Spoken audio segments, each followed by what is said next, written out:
All right, everybody, what's up? It looks like we are live. I am now just putting the tweet out that we're live. The desktop audio is muted, so if Casey says anything right now, he's not gonna. His audio won't get picked up. So yeah, what's going on, guys? Episode 62 of Less Than Serious. Tonight's gonna be a shorter show. I've had a not a very good day today, so not I don't want to be on here too long tonight. I almost decided to cancel the show, but the topics I had lined up, I figured I want to go through with the show anyway. Later on tonight in a little while we're supposed to have Tex on to talk about the the Velma HBO series. So I didn't watch all of that. From what I saw, there were 6 episodes available. I only watched 3 of them. I think that's enough, in my opinion, to get the feel for the show. So me and Tex are going to be talking about that in a little bit. Casey and I are going to do a Royal Rumble review. I know on his channel, he and AJ Raider and Michael did a review last night. But yeah, I wasn't on that show because actually started watching it late, so I had to go back and watch it after it was over to watch the rest of it. So I did that. And then I went live and I did my own stream. And I kind of gave a mini review on that stream last night. So I'm pretty much just going to retell what I said last night, but maybe like in a little more detail. Also, tonight, Super Bowl predictions. We have right now the Philadelphia Eagles. They're going to face the winners of the Kansas City Chiefs and Cincinnati Bengals game. Last I saw, the Chiefs were winning, so looks like it could be KC versus the Eagles, which means I would have had half of my prediction correct if that's the case. So, without further ado, let me bring on Mr. Casey is Raw. What's going on, bud?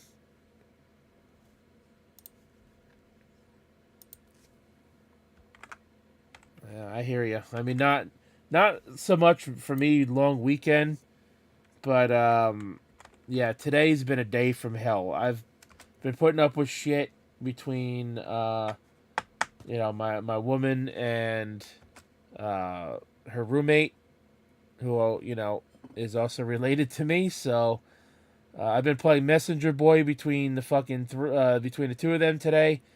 I've been hearing about shit that's first of all none of my business, and it's been going on, like I said, for like 12 hours, and I've fucking had more than enough of it today.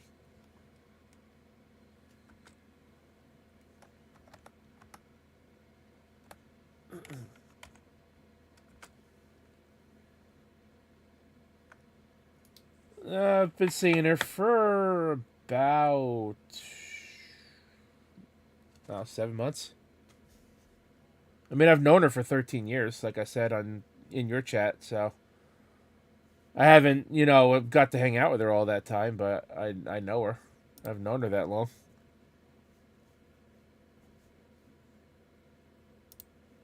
Well, like I said on Drew's show, a couple of times when we were all still doing derailed and LTS and stuff. Parts of my life I can keep private. I don't have to air. I don't have to put everything out there on the live like everyone else does. I know. Unfortunately, you're the punching bag. You're the punching bag. So whether you want to keep things private or not, unfortunately, your shit gets pulled out into the open all the time.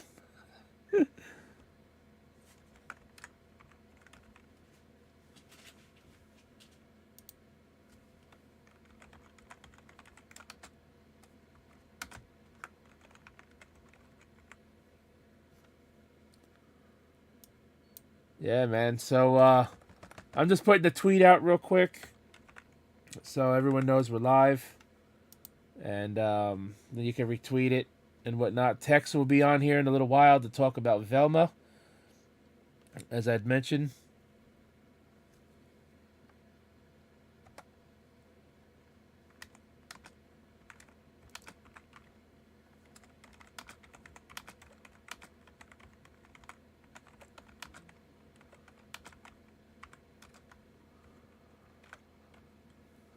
I actually just watched that video earlier today. That was the one with the Super Mario, Tetris, and other thing, right? Oh.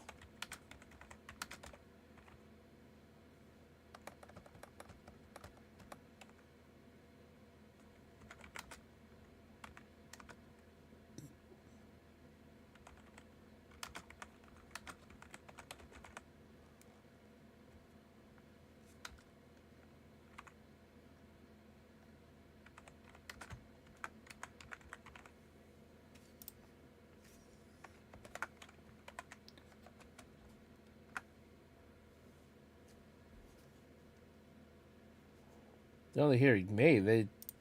They should be hearing you. Go ahead and talk. Let me see. Okay. Can you hear him now? You should be able to hear him. I don't know what's been going on with my OBS lately. What's up, guys? Can you hear me now? Sorry about that. Let me- Good thing that was pointed out to me within only like the first 5 minutes of the show. Oh, I mean, I didn't say much, so That would have been really embarrassing if that went on for it, like a good little while and you're only getting half the conversation.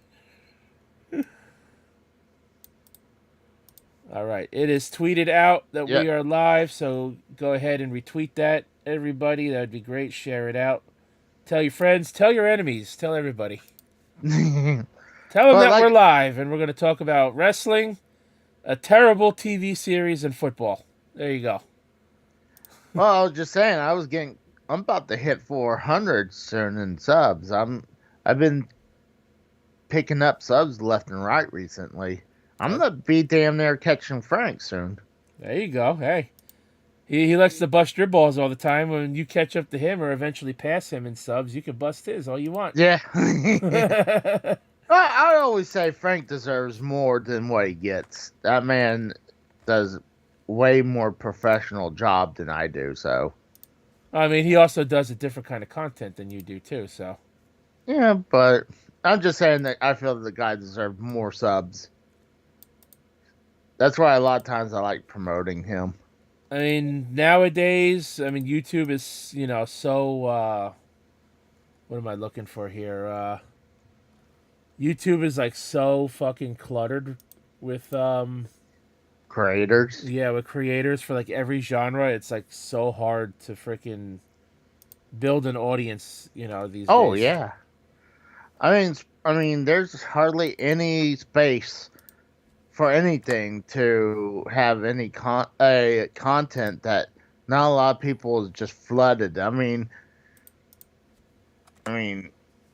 Frank just happened to be one of the only ones in our community that's doing films. I mean, minus Tex, Right. While me and you do the video games, and now Drew's doing it. Yeah, and he's already got a a starting point because he rebranded his channel with already over 7,000 subs. So Yeah, but hey, I'm not. I would have done the exact same thing. You don't start from like, oh, I'm gonna go to the backup channel and start fresh. I mean, yeah, I would have done the exact same thing. what's going on, Bam? Bam, so far, first one in the chat tonight. But I'm sure we'll get everybody. I'm sure we'll get everyone else eventually at some point. I shared out the stream earlier. So Casey, did you played a little bit of that GoldenEye by any chance on the Switch? Not yet. I want to do a review on it or a gameplay on it, and then I would like to play it on the Xbox One. I can live. tell you right now, the Xbox version will be a hell of a lot better. Yeah, I was hearing the controls are horrible. It is very not good. Well, I considered back then when you're playing GoldenEye was like their controls wasn't that good. I mean, the way how like shooters are nowadays is a hell of a lot easier to move around than back then when you're playing GoldenEye. It was very like stiff. Like your view goes up and down, and then you only go left to right and not like fluid like today's age. And it's different controls. Right, and the problem I have with the game is now that it's on the Switch and playable on the Switch. Yeah. I was kind of hoping, since they did go in and they smoothed out the graphics a little bit and they made the frame rate a little better, Mm-hmm. that they would go in and maybe remap the buttons to be able to use both joysticks, so you could Yeah. aim. You could do your aiming like you do in shooters nowadays. No, they left everything mapped to one Joy-Con, with the exception of reloading and changing your weapon. Well, it doesn't shock me. I mean, how it's a lot easier to just, you know, copy and paste the game. It on- is, but for something like that, and a game that everyone was anticipating being on NSO, you think they would have put a little more fucking polish on that one. Well, honestly, I feel that GoldenEye is so overrated. I preferred the later ones, the ones that was on the Xbox, the PlayStation, and the GameCube, like Hot take by Nightfire. Casey is raw. Like Nightfire, I really enjoyed. I mean, a lot of those from Xbox era and maybe in 360, I really liked. But those it was right there. That was my favorite Bond games right there. Not Bond on 64. Yeah, I mean, I pretty much liked all of them, honestly. I didn't play the last couple. I don't remember what the last one was that came out. But I liked all of them pretty much. Oh, I played damn near every one of them. there was one for the Wii U. I think it was like something Legend. It could be 007 Legends or something like that. And that was a pretty good one. If I can locate it. It's so hard to find shit nowadays. You got so much shit. Yeah, so much You're out shit. of room. Pretty much. And that's if I actually have it. I mean, I'm pretty sure if I did. Huh. So we're gonna get into our discussion later. A little bit of discussion on the Super Bowl and whatnot. But it looks like the Bengals just barely lost to the Chiefs. So it's going to Thank be a God. Chiefs and Eagles Super Bowl. We'll talk about that later when Tex gets on here. We'll talk about that, And but yeah, Casey, what do you say we get into the Royal Rumble? Sounds good. First of all, I don't know if you took a look at the thumbnail, but what do you think of the thumbnail that I used for tonight? I like it. It reminds me of it's obviously Mountain Dew Pitch Black theme, but it makes me think about that too. So yeah, I mean, I really like the thumbnail, and I really enjoyed the Royal Rumble this year. Tell me about it. Oh, well, I mean, the one thing that was weird having the men's Rumble at the beginning, I thought that was weird. I would prefer if they were on later on, like second to last match. But that was good. The Mountain Dew Pitch Black match was good. I don't know about that. I thought one, it was too short, and in my opinion, I thought it sucked. Well, yeah, remember, he probably still, oh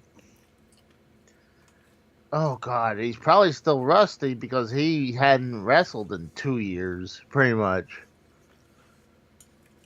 And, gosh, I thought it was good, but then the women fought, I felt like taking a piss during that. And then the women's Rumble was pretty good. So you're telling me you decided not to go take a bath during that one? Yeah. No, you know what? I would give them some praise when they're doing their special matches like the Royal Rumble, the TLC, wherever. To me, they're actually pretty good. But their normal one-on-one, or sometimes where they get to like 3-on-3, it's like just hurry the fuck up. But and then after that was the Roman match, and I thought that was awesome. I On my show I said 7, but I fell asleep before the Romans match, and when I watched that, I upgraded it to an 8, maybe an 8.5, if you ask me, for the whole show. I The actually only really liked the ending of the Rumble. The after, what Jim Cornette calls the afterbirth of the Roman Reigns match.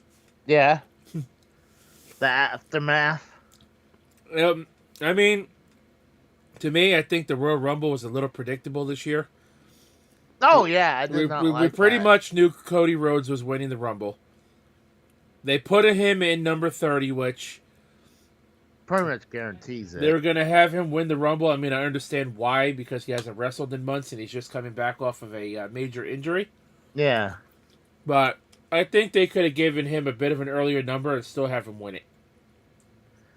I agree, but when we were getting to later 20s, it's like he's probably going to be number 30. And then I'm trying to remember who was 29. I was disappointed. I know for 30 for the women's, I was super disappointed when Nia Jax got rehired. I was pissed. That woman needs to stay away from wrestling. That woman just injures people. Yeah, I can't believe that they fucking brought her back. Like, dude, she was worthless back then. Oh yeah, and she's worthless now, if you ask me. But with the men's Rumble, we really got no surprise entrances outside of Booker T. Oh no, there were several. There was 3. At the beginning of the show, we had 27 names that were announced. One of them was Booker T, Paul London. No, not Paul London. Paul Logan, and oh god, who else? Try and think. I pointed them out earlier, but can't really think. I can't remember the third person, but there were 3 surprise, but they weren't really surprise. I mean, with the women's Rumble, we actually got someone who made their return. Was not only Nia Jax, you had Chelsea Green, Right. and I was shocked that we didn't get Matt Cardona made his return. Yeah, considering that's her husband, right? Yeah, but what I was told is probably because he still has some contract with the NWA. But I think Billy Corgan says, hey, if you go to like the bigger shows, he'll release you so you can go move on. So Right. unless you're like their huge star, like I was kind of hoping people like Matt Cardona and Nick Aldis. I was kind of hoping to see Nick Aldis. I tell you what, though, I got to give it to Gunther. Oh Lasting yes. an hour and 15 minutes in the match just to lose. Well, I mean, I would have been okay either way. Honestly, when it was down to those two, it was like, well, it's obvious now it's going to be Cody. But did you notice we actually only had 29 entrants in that Royal Rumble, not 30? Yeah, but that's not the first time that has happened. As Rey Mysterio was number 17, but, they had it out so that Dominic attacked him in the back. Yeah. So he never came out for his spot. I kind of wished we would have saw that in the Rumble. Like him, like, just completely destroying his dad. Like, I rather would have saw that. Because that would push that storyline a little bit further than just him walking out with a mask and tearing it up. But that made sense. But I was kind of hoping something else came out. But of course, I figured when they moved on and they didn't have some like another person come out, it's like, oh, they're skipping Rey Mysterio on this one. I guess they didn't want him to get booed out of the building again like a few years ago. Well, there was a reason why he got booed back then. And it was not because it was him. It was he was just happened to be the number 30, and people were predicting that it was going to be Daniel Bryan. And instead of Daniel Bryan, we got Rey Mysterio, and of course we all got pissed off because of that.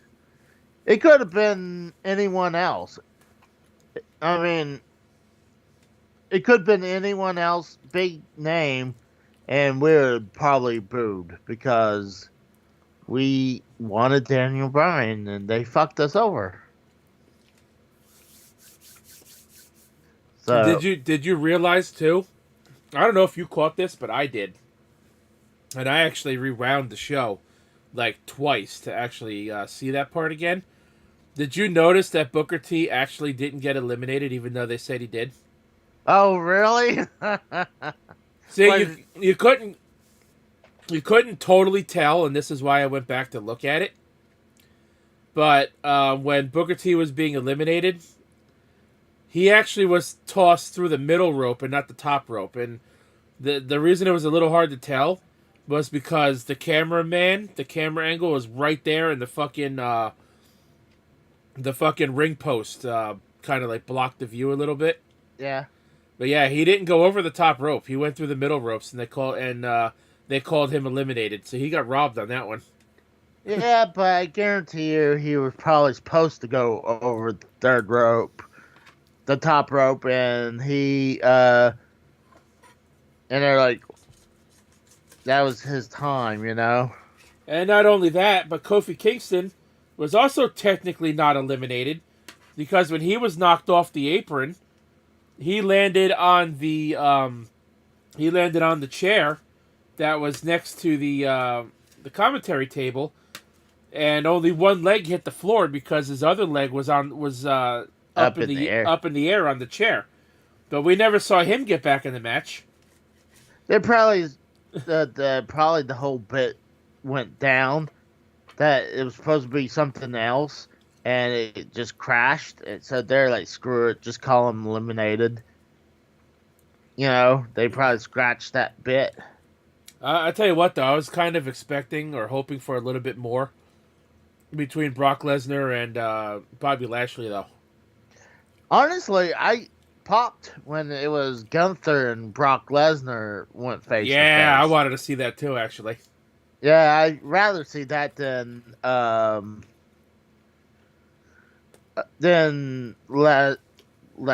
and Lesnar. Oh, Tour Capture didn't like that Cody Rhodes won. And not only that, he says the dark match sucks. I liked it, but I mean, you're not the only person who here says you didn't like it, because the Rose said he didn't like it. I liked it, but was it perfect? Absolutely not. Honestly, before we get into that, what's going on to Tour Capture in the chat? I was kind of hoping to see Sami Zayn and the Usos, or maybe Solo Sikoa, in the Royal Rumble match. Yeah, why wasn't Solo in there? And I thought maybe part of Sami's storyline for the night was that he was going to have to help one of them win the Royal Rumble match, so Roman would have an easy night at WrestleMania. Well, I mean, the Usos, did they fight? No, they didn't have a match at all. They were just there. That was stupid. They should have. I'd rather would have saw the Usos and Solo Sikoa than the fucking Alpha Academy. Right. Get rid of those two. I mean, honestly, if it was up to me, no tag teams would enter the Royal Rumble because I said this on our channel, or it could have been mine, that you don't actually believe like Headbanger Mosh is going to win it. No, but obviously So, they're just bodies to fill the s- roster for the yeah, match. so, and with how many wrestlers they have, they should not have people that automatically they're not going to win. And normally I would agree with you on that, but like I said last night, I would have made an exception for the Usos just because of the whole bloodline story that's going I've on. been, I would agree with that because, um, and at least Solo Sokoa should have been in that match. At the very least, yeah, it should have been him and Sammy. You know, Yes, I agree. Sammy didn't wrestle either, nope. so there was no reason why at least two of those four guys not Sammy being. didn't wrestle. None of the bloodline wrestled except for Roman. Yeah, so that was a great call, Rose. I didn't think about that. But, Cody Rhodes won the Royal Rumble. It was really fucking predictable. We pretty much all knew it was coming. So, he's going to face Roman Reigns at WrestleMania. But we still have that ongoing story, which, with the bloodline, which we're going to get to at the end of this little review thing here. But, the next match was the Mountain Dew blatantly fucking sponsored fucking Mountain Dew drink wrestling match with it looked like the entire arena was just put under a massive fucking black light. I was wondering, it was like, hold on, when he came out, because it didn't look obvious it was under a black light, because I was like, how did all that stuff didn't glow when he was coming out, but, well, honestly, it was activated by the black light somewhere. Right, they didn't turn the black lights on until they were both in the ring. But if you looked close enough, you were able to tell before they turned the lights on. You were able to see like that neonish green stuff or whatever that was coating the ropes. Yeah. You were able to see it, so you were What, kind of beforehand? yeah. Before they turned the lights on, you were able to see it. Really? I didn't notice it until it started glowing. It's like, whoa. Yeah, Okay. I noticed that they put something on the ropes to make them glow. Well, and one of the things that complained about that was like when those green stuff that was came out on the announcer's table. I see they made a stupid comment on there. They were saying, "Oh, where did all that came from?" I literally saw it all blew out from the cubby holes from the announcer. Yeah, they're like, "What is this stuff?" It looked like confetti or glitter of some kind. And I saw it literally come out from these cubby holes from the announcer table. And I made this joke on my show last night saying, like, hey, if I had sat down, I would automatically would have saw that stuff. I'd be like, I would act like, oh, where did all this come from? And not only that, before the table broke, you saw Bray Wyatt scatter some of it off the top of the table. It looked like it came out, like when he bashed some of the stuff, it looked like it just blew up in that stuff. I don't know. What? I don't know what it was. I don't know what kind of effect. Uh-oh. All right. Let's add text there, Casey. You want me to add him? Yeah, he just called. Okay. Give me 2 seconds and I can do that. So, yeah, I didn't like this match because, one, I thought it was too short. It was a blatant fucking plug for Mountain Dew. The Mountain Dew logo was dead center in the middle of the ring. There was Mountain Dew logos all over the one side of the barricades. I'll admit, I thought the glow-in-the-dark thing looked cool for about a minute. And LA Knight's trunks and his wristband actually glowed in the dark as well. But I thought the match was too short for a match that was literally just billed as a street fight. Literally just needed to be a street fight. It didn't need the bullshit plug about, Fucking Mountain Dew pitch black match. No disqualifications. Anything goes. Extreme Rules match. Just say that. You might have to do it, cause I have him, but Oh, you don't I have think his. You don't have his second account. I thought I did, but Let me get him in here. It's gotta. Okay, add people. Text. Oh, you added the other text. Okay.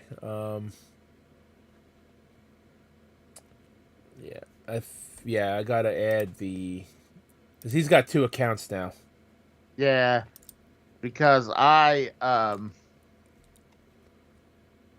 tried that before, but someone was able to add him. But no, yeah, it could have been longer, but they could have got rid of the women's match. I mean, that wasn't even for any belt. No, was it for any of the belts? Or I guess it was God, Bianca Belair. So I guess it was the red belt. Yeah, it But was. It was Bianca's belt. It was Bianca Belair against Alexa Bliss. What's going on, Tex? Yo, hey, that 1836, is that your convict number? no, that's the amount of people that I've murdered. Did it need to be 1837? Hey, Keep talking. God. Keep talking shit, you'll find out. How about that? Uh-oh. Sounds Oh, like damn. it sounds like I'm not the only one in not a good mood today. No, I'm good. I have to give him. I have to keep him in check, or he gets out of line. He gets too loud. So, So I have to continually remind him how he's basically human garbage on legs. Otherwise, he gets uppity, and I can't have that. So. Oh, we just found out that someone brought up the idea that Mikkel looks like a flawed clone of J-Man. So, Well, I mean, he's not really a clone. I mean, but he's playing. I mean, because we basically had an episode of Derailed with Drew, Frank, you, me, and we needed a J-Man. But we had a Mikkel, so we made it a J-Man. You know what I mean? So it worked out. And then I finally found the perfect background for him. I was trying to find the dirtiest cab I could find. But no, I heard y'all talking about the Mountain Dew match. That was actually my highlight of the night. I really enjoyed that. I know it was cheesy and I know what it was, but I appreciated it for what it was. I mean, I don't watch wrestling for the, oh my God, look at the wrestling ability they have.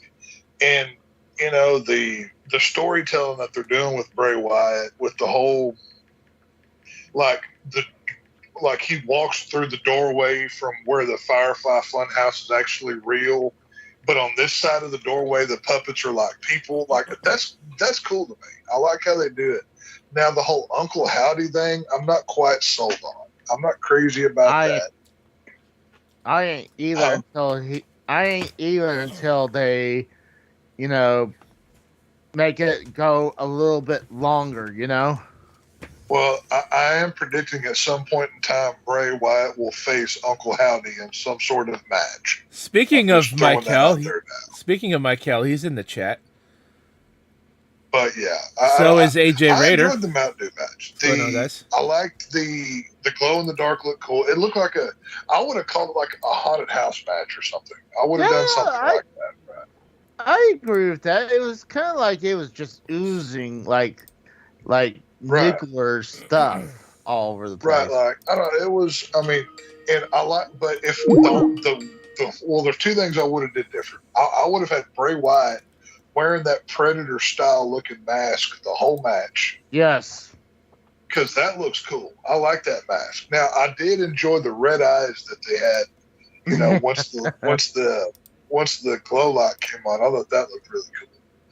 But I mean, if you weren't watching that match for their wrestling ability and their 20-minute storytelling like you get on some other channels of god awful wrestling. So I thought it was good. I enjoyed it. I agree because, but I could see it, maybe it could have went longer, but it was definitely not the worst match of them all. That goes to the women's match. Yeah, the worst match of the night is unfortunately my girl Alexa Bliss and Bianca Belair. I'm gonna be honest. Yeah, I'm gonna be honest with you. I didn't pay much attention to that match. Well, see, the sad part is neither did they. That's the problem. They just showed up. Like I don't even know why they had that match. Like every move was botched. Like neither of them did well. You know. Right. So they really didn't need to have it. That's why we kind of need the Saudis to take over WWE so women can't wrestle again. Oh, Jesus. No, I can't wait for hang an infidel on a pole match from once the Saudis take over. It's going to be great. You know, fling a gay person off of a roof matches. It's going to be cool, y'all. So what did you think of the men's Rumble, Tex? Did you care much for that? You not like Cody winning it? How do you feel on that? I thought it was very boring until Brock Lesnar and Lashley got it. Very just mundane. Randy very Viper, what's up?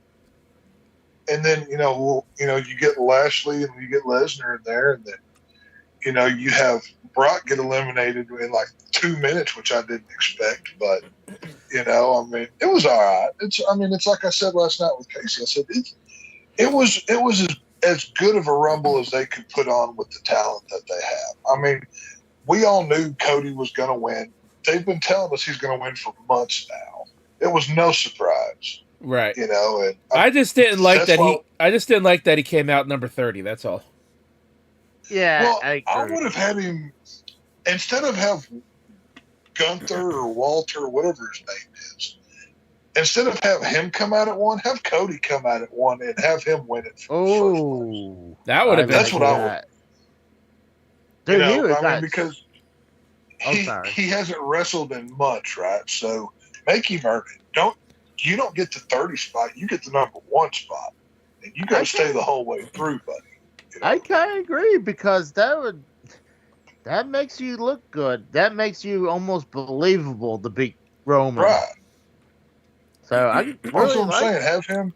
Have not all like if you're looking to put Cody over even more. Have him eliminate like Brock Lesnar all by himself or something. Like just go crazy.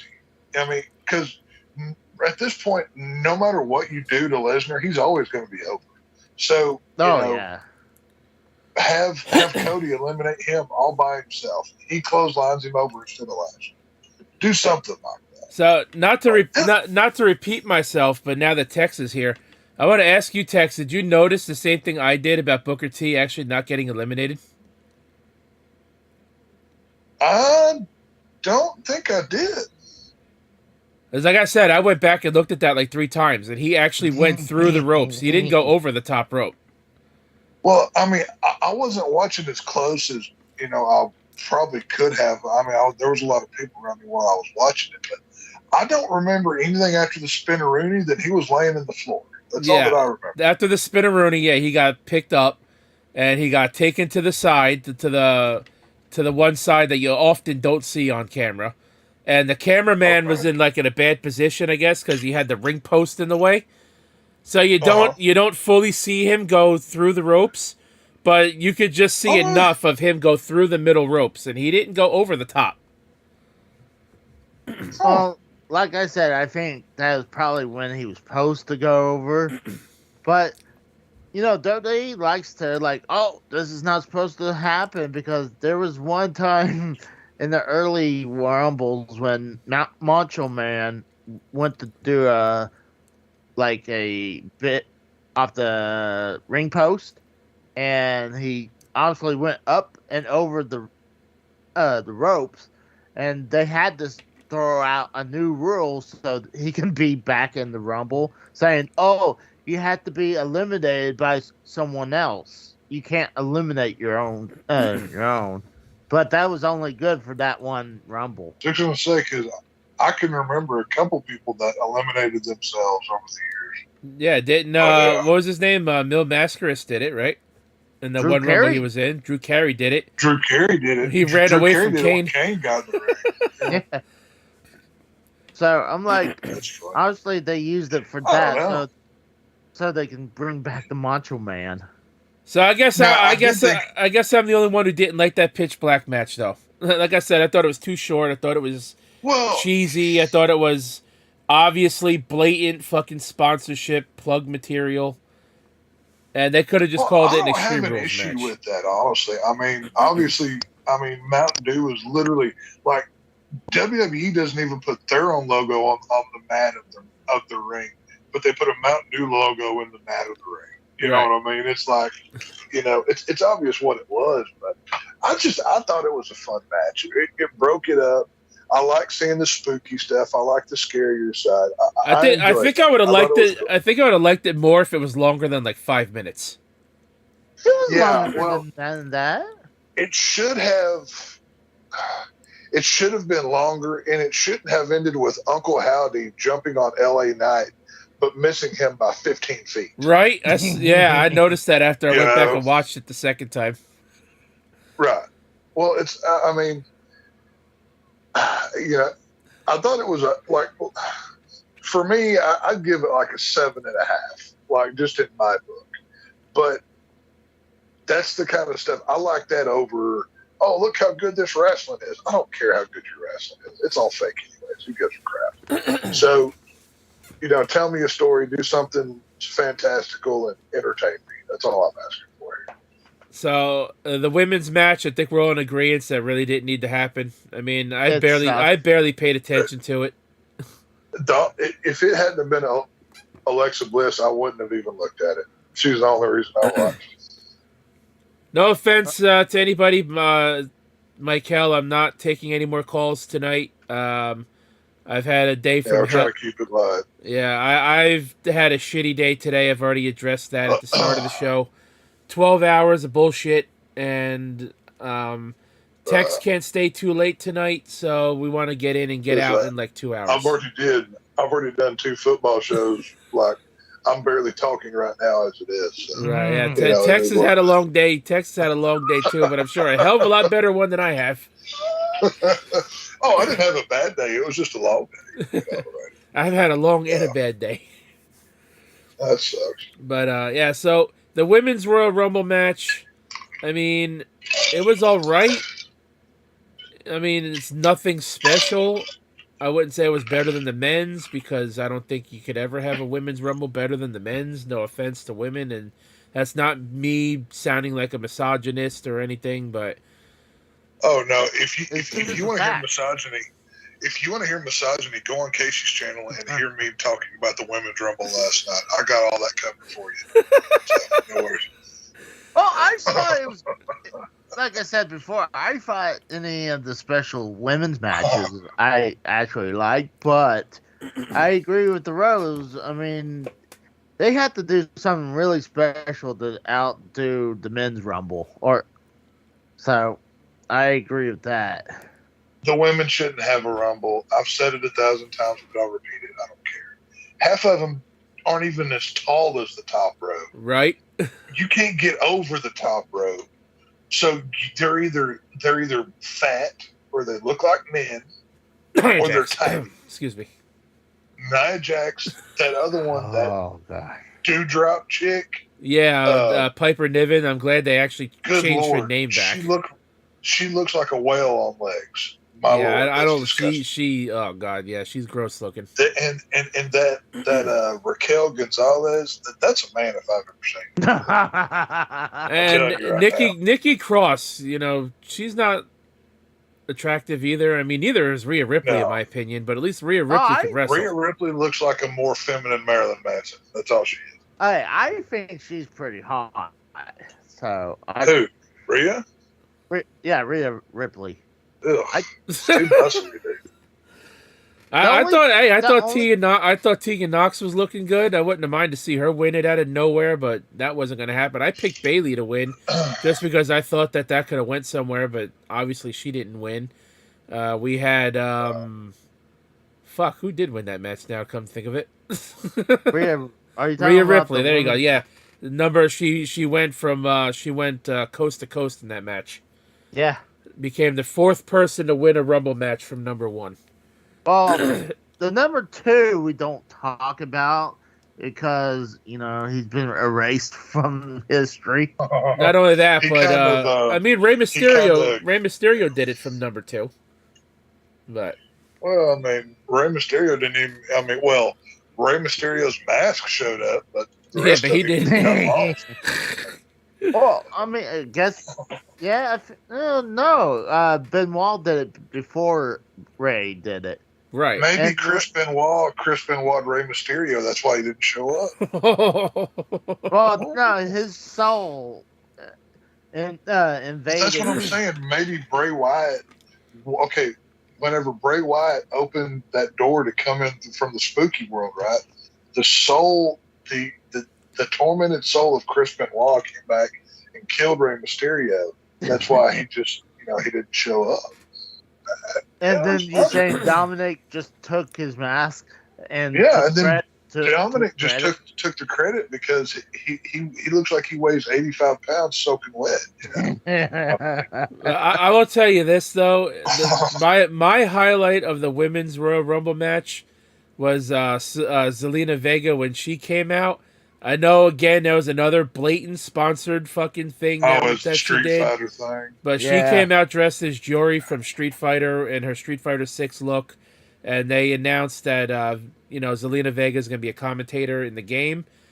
But yeah, that was the highlight of the night for me. She I actually popped for that. Like she looked really good in that outfit. Like to me, that was boner material right there, in my opinion. But yeah, other than that, the women's Rumble. I mean, you got Michelle McCool. She was a surprise entrant in the women's Rumble. Chelsea Green came back, although she was kind of rumored for a couple of weeks. So I would say she felt less surprising. You had Bailey and her question. two goons triple team a lot of the What guys. do they mean by what is a commentator in a Street Fighter game?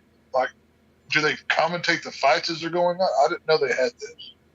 Basically, well, I don't know if she's gonna be doing like the esports thing, if that's what they meant as a commentator, or if she's gonna be like one of the in-game voices where you can go into the options menu and you can set the voice to, who says round one, fight, KO, stuff like that. Yeah, I don't know if the that's last what time they I played meant Street or Fighter what. Was at the arcade or on Sega Genesis. It's been some time since I played Street Fighter. Right. So, yeah. I guess. Okay, that's cool. So, but yeah, I mean, you had your shenanigans. You had, Bailey and her goons triple teaming quite a few people in the match before they all got thrown out one by Becky at some point. And Becky got eliminated, and then they beat her up some more. So I'm sure Becky and Bailey are going to have some kind of blow off at WrestleMania at some point. What that may be, who knows? Then we had the final match, because there's only 5 matches on this card. The last match being Roman versus Kevin Owens for the undisputed WWE Universal Championship. It was an okay match, predictable, obviously. Again, obviously we knew Kevin Owens wasn't winning. He just had to make it believable. What's going on, Swerve? Left a 5th like. Appreciate it, everybody hitting the like button. Those of you who did. Share out the stream. It's on Twitter. Casey shared it. A few others shared it already. Yeah, so the match, Kevin Owens basically just had to make it believable that he could win. And I think he did about as good a job as he could. Obviously, Roman won the match. I thought Sami Zayn, since he wasn't in the men's Rumble when he should have been, at least him and Sikoa should have both been in that match. But I thought Sami Zayn's test was he was going to have to help Roman win that match. Sami Zayn didn't do anything in the match. He just stood there alongside everybody else out there. Nobody interfered in the match, which I was kind of surprised. And everything that came within the storyline of the Bloodline happened after the match when they had the post-match beatdown on Kevin Owens, And one of the Usos took his turn taking shots on him. Sikoa took some shots on him. They handcuffed him to the ropes. That was crazy. The Usos took turns with their super kicks on him. Roman was gonna blast him with a chair, and then that's when Sammy finally got involved. He called off Roman, told him enough's enough. He's done. He's finished. Leave it alone.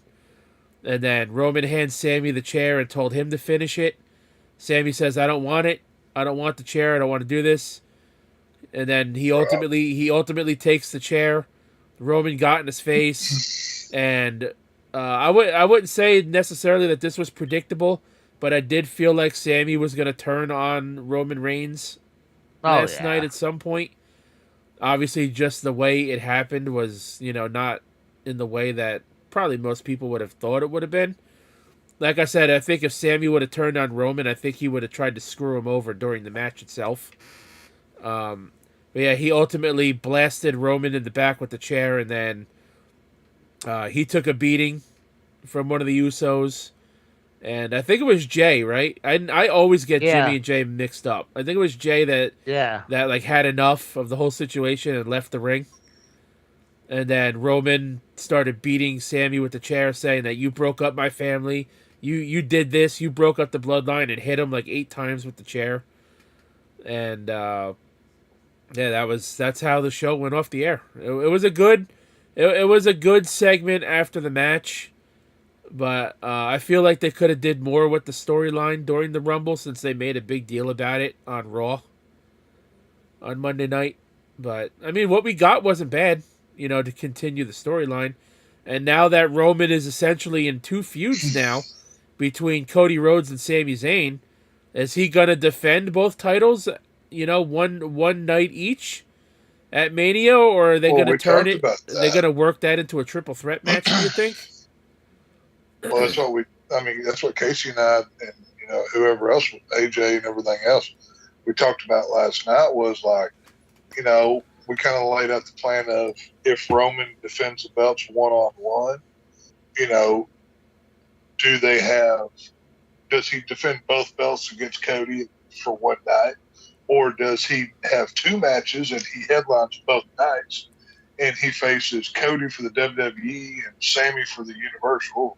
Or I also came up with a scenario of you have Seth Rollins, because Cody has to feud with somebody till Mania, right? Right. So you have Cody and Seth keep their feud going. Seth wins the Elimination Chamber. He gets a title shot as well. You make it a triple threat match at Mania, and Cody can defeat Roman and Seth both at the same time, put him over even more. Kind of like what they did with Daniel Bryan at WrestleMania 30. Very similar, yes. We laid out multiple scenarios of how that could happen, and it depends on how they want to do it. Do they want to give have the women headline one night, or do they want to have Roman headline 2? So there's a lot of factors up in the air that we don't know how it's going to shake out yet. So anything that we say at this point is just speculation. Well, we'll say.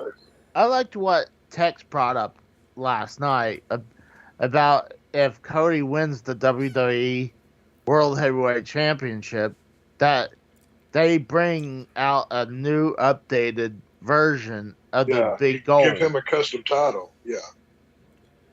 Now, Tour Capture says The Rock is coming. Now, he's already said that he's not going to be ready, but he already said he's not going to be ready. WWE is, sharing what he said that he's not going to be ready. I think it could be just a swerve to throw people off and that he is going to have a match at Mania. But then if you throw The Rock in the mix, what do you do with Cody, Seth, and Sammy? Well, Sammy, you could have him with Kevin Owens going for the tag team belts. So you don't have to worry about that. Seth, maybe they do the same thing they did last year. Have just some random person that they have in the waiting for making their debut. I mean, look how much it popped last time. I tell you what, I, that crowd was pretty hot last night. I don't think Rock's coming back. At least, Wow. I mean, why would he? I mean, he's making movies now. He's doing his own thing. Well, I mean, he's got TV shows. I think wrestling fans keep saying Rock's going to come back because they have nothing else left. I think that's why they keep saying that.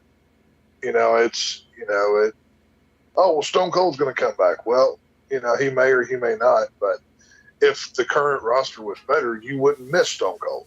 You wouldn't need him to come back. Exactly. And the same thing goes for Rock. The current product sucks. That's why I can barely get 1 million people. So, if it happens, great. Whatever. But I don't care.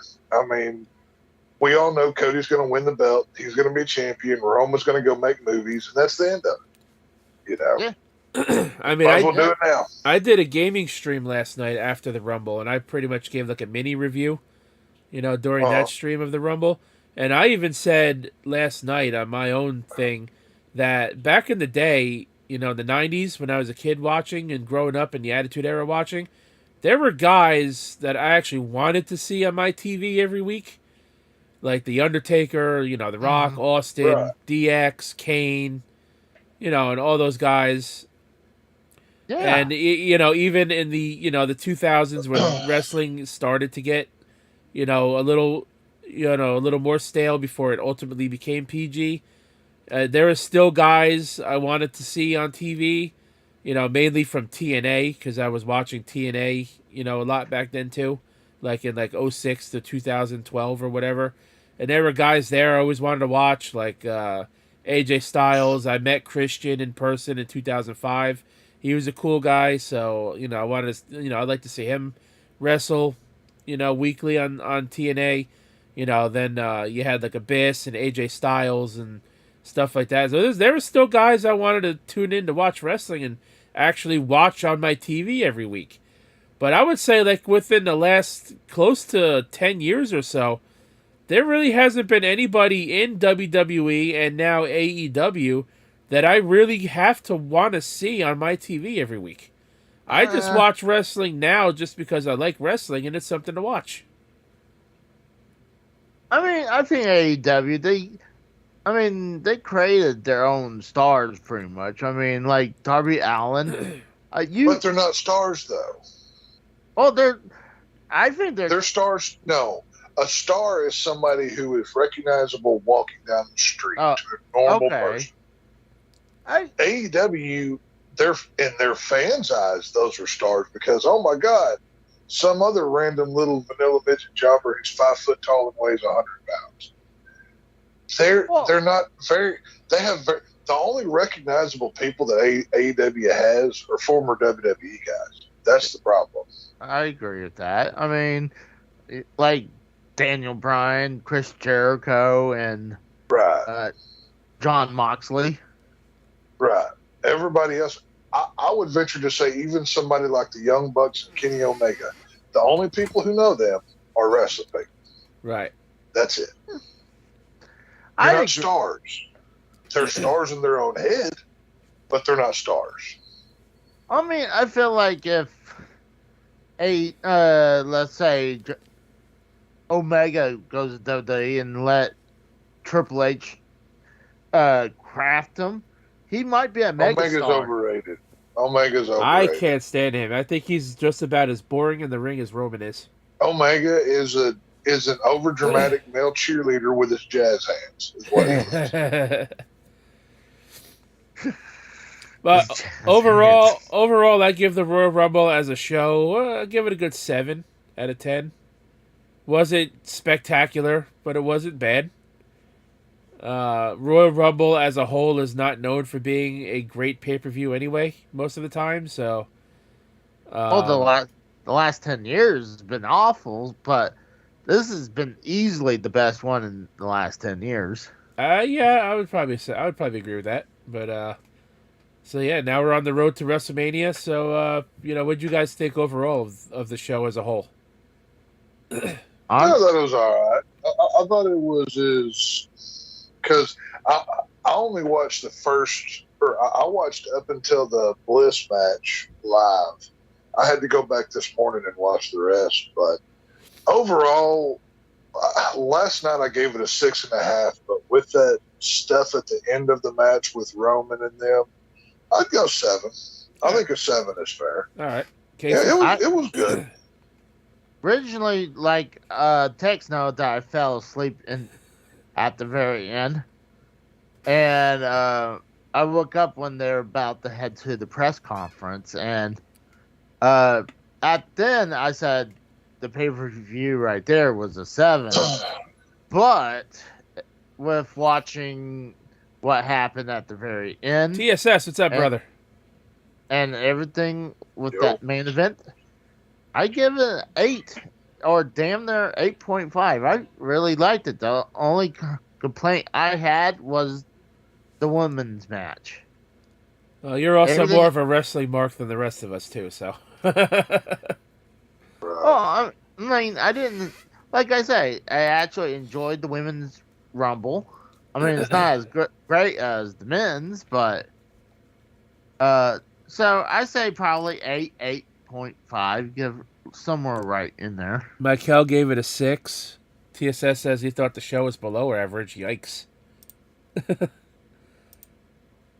He has to at least agree this was TSS. Come on, you gotta at least agree this has been the best Rumble pay-per-view since the last 10 years. Well, if he think this one sucked, he must have really hated the other ones. Well, I mean, God, 2015 is probably considered one of the worst. Well, guys, we are an hour into the show already, and I figured we'd go 2.5 hours at the very most tonight. So let's get into our second topic. I know, Casey, you pretty much really won't speak very much to this, but I did watch, not all of it, I watched half of what I saw available of Velma. I'm going to get your thoughts for first, Tex. How much of the show did you watch? I tried, much like you just said. Okay. Well, before I say that, I love bad movies. I love a good bad scary movie. I like a cheesy scary movie. I can sit through a movie with bad special effects that they spent $2 on. I made it an episode and a half of this piece of garbage. This is the worst thing I have ever seen in my life. This is the most virtue signaling, gaslighting, SJW filled nonsense, most self-serving thing that I've ever watched. Nobody should ever see this show. The only reason I even agreed to come here and talk about it was just so I could bury it once, and I'll never speak about it. Those of you who aren't following, I tried to get Frank to do this on his channel since he talks about TV and Frank movies refused. and whatnot. Yeah, I mean, well, like, okay, over on The Harsh Truth, Frank wanted to review She-Hulk, and I refused to talk about She-Hulk. Literally, everybody on the show said, nope, we ain't doing it. So he got Mr. Marvel. He got Connor to do it with him. And Frank said no to reviewing Velma, and I do not blame him one bit. So, it's just, like I said, this is the eulogy of Velma as a TV show. This is what this is. After this, I'm wiping it from my brain. It's horrible. I only wanted to do it just because I heard the show was coming out last year. It finally came out, and I've heard a lot of things about it, and mostly bad. So I'm like, okay, I know they changed a lot, but everybody takes liberties with the property or an IP. It's not, nobody sticks to, the story and the premise of it all the time. So I think some changes, I'm sure, weren't all that bad, but I'm like, it's got to be at least a little bit better than everybody's saying. So I watched the show, and normally when I watch anything, I like to give it at least 3-4 episodes tops, for the story and whatnot to really get going, before I decide to continue or drop what I'm watching. And as me growing up as a big Scooby-Doo fan, this show it's not good. It is not funny. They tried too hard to be funny, in my opinion. Like they changed Shaggy's name to Norville, which I don't entirely hate it because his name always was Norville. It's just gonna say his name was always Norville. That's not the change that's upsetting. It's everything else that Right. I mean, and not only that, but they changed Shaggy's personality. He's not white anymore. He still makes, he makes drug references, mainly, marijuana references because that's what everybody perceived the Shaggy character to be. So I mean, that's like a callback to how everybody thought of the character, the original character. Velma is now an Indian, or at least I think Indian or black or a mix of both. She's like an Indian girl, yeah. They kind of kept her. I mean, they did change everything. Daphne is now they're all high school students. So it's not like they're going around in a van solving mysteries and whatnot. I mean, there is a mystery element to this show still, but the way they did everything, I just don't like it. I mean, the art style is fine for the most part. I think the voice acting and the cast for the show is pretty good for the most part. I just don't like how they changed the personalities for like all the characters. Like Velma and Daphne hate each other, and then they become friends again, and they're making out at the end of the second episode.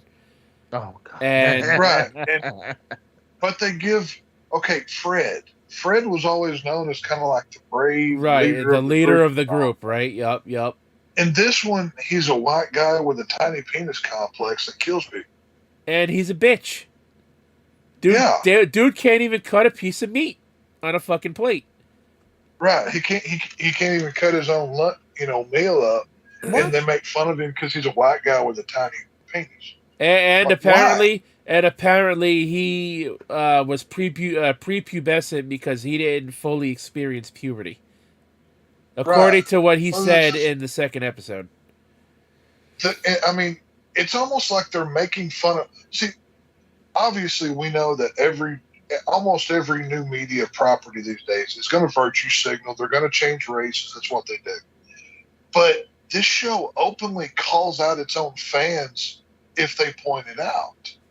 So this show, on the show, makes fun of the people watching the show.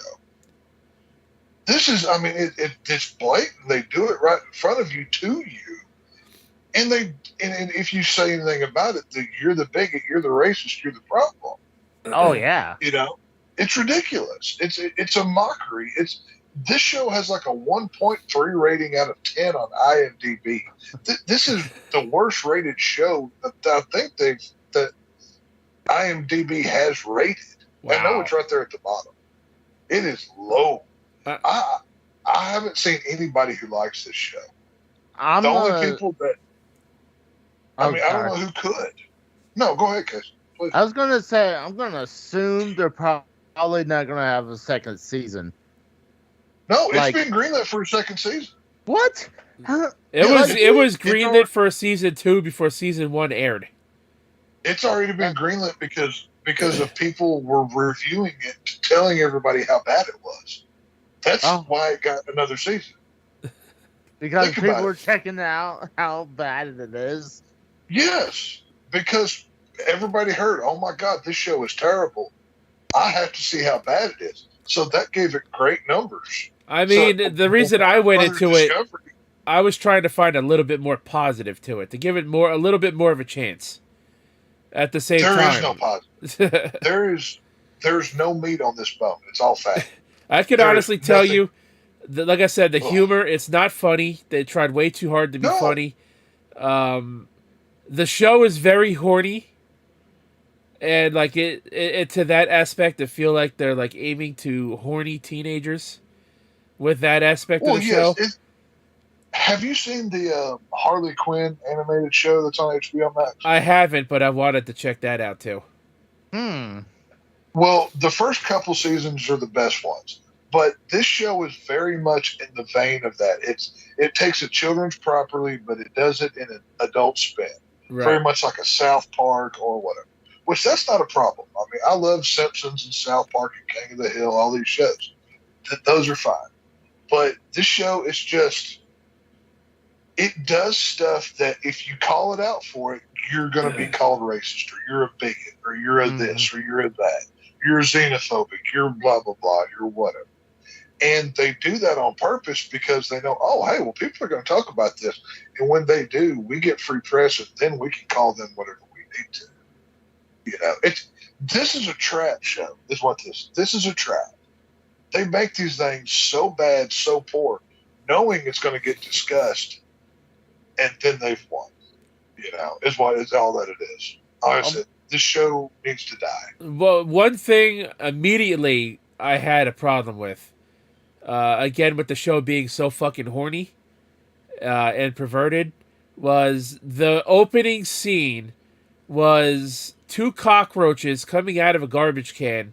Oh yeah, and fucking on the floor in the girls' locker room. What? I did not need to see that. Whatsoever. Well, what's this rated?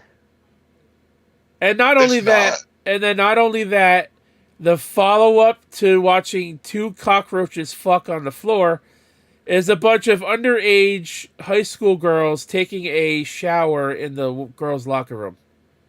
Yeah. Butt-ass naked, completely naked. The show is vile.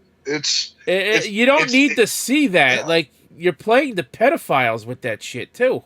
Yeah. Definitely.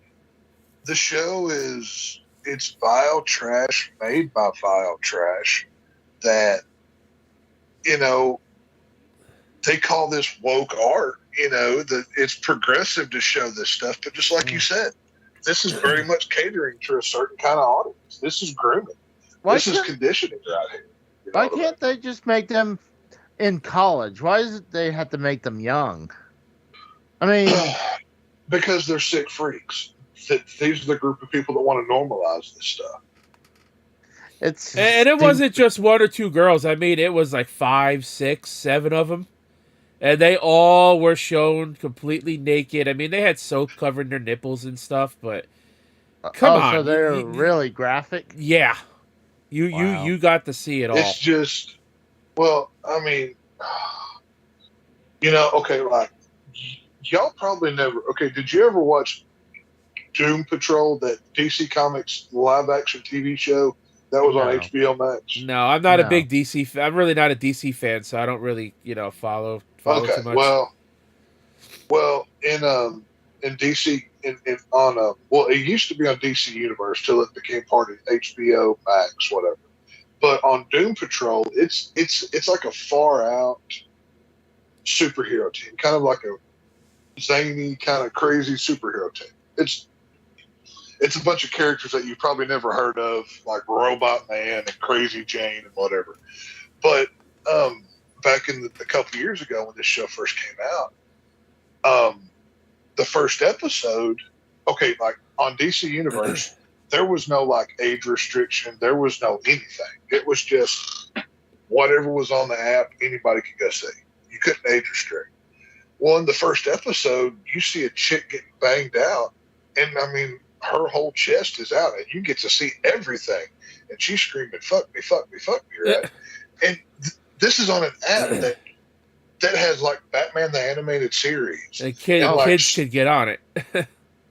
the Super Friends cartoon, like literally right next to one another. It's like just, and they didn't advertise, oh, there's graphic nudity in this. They didn't really tell anybody. They did it, yeah.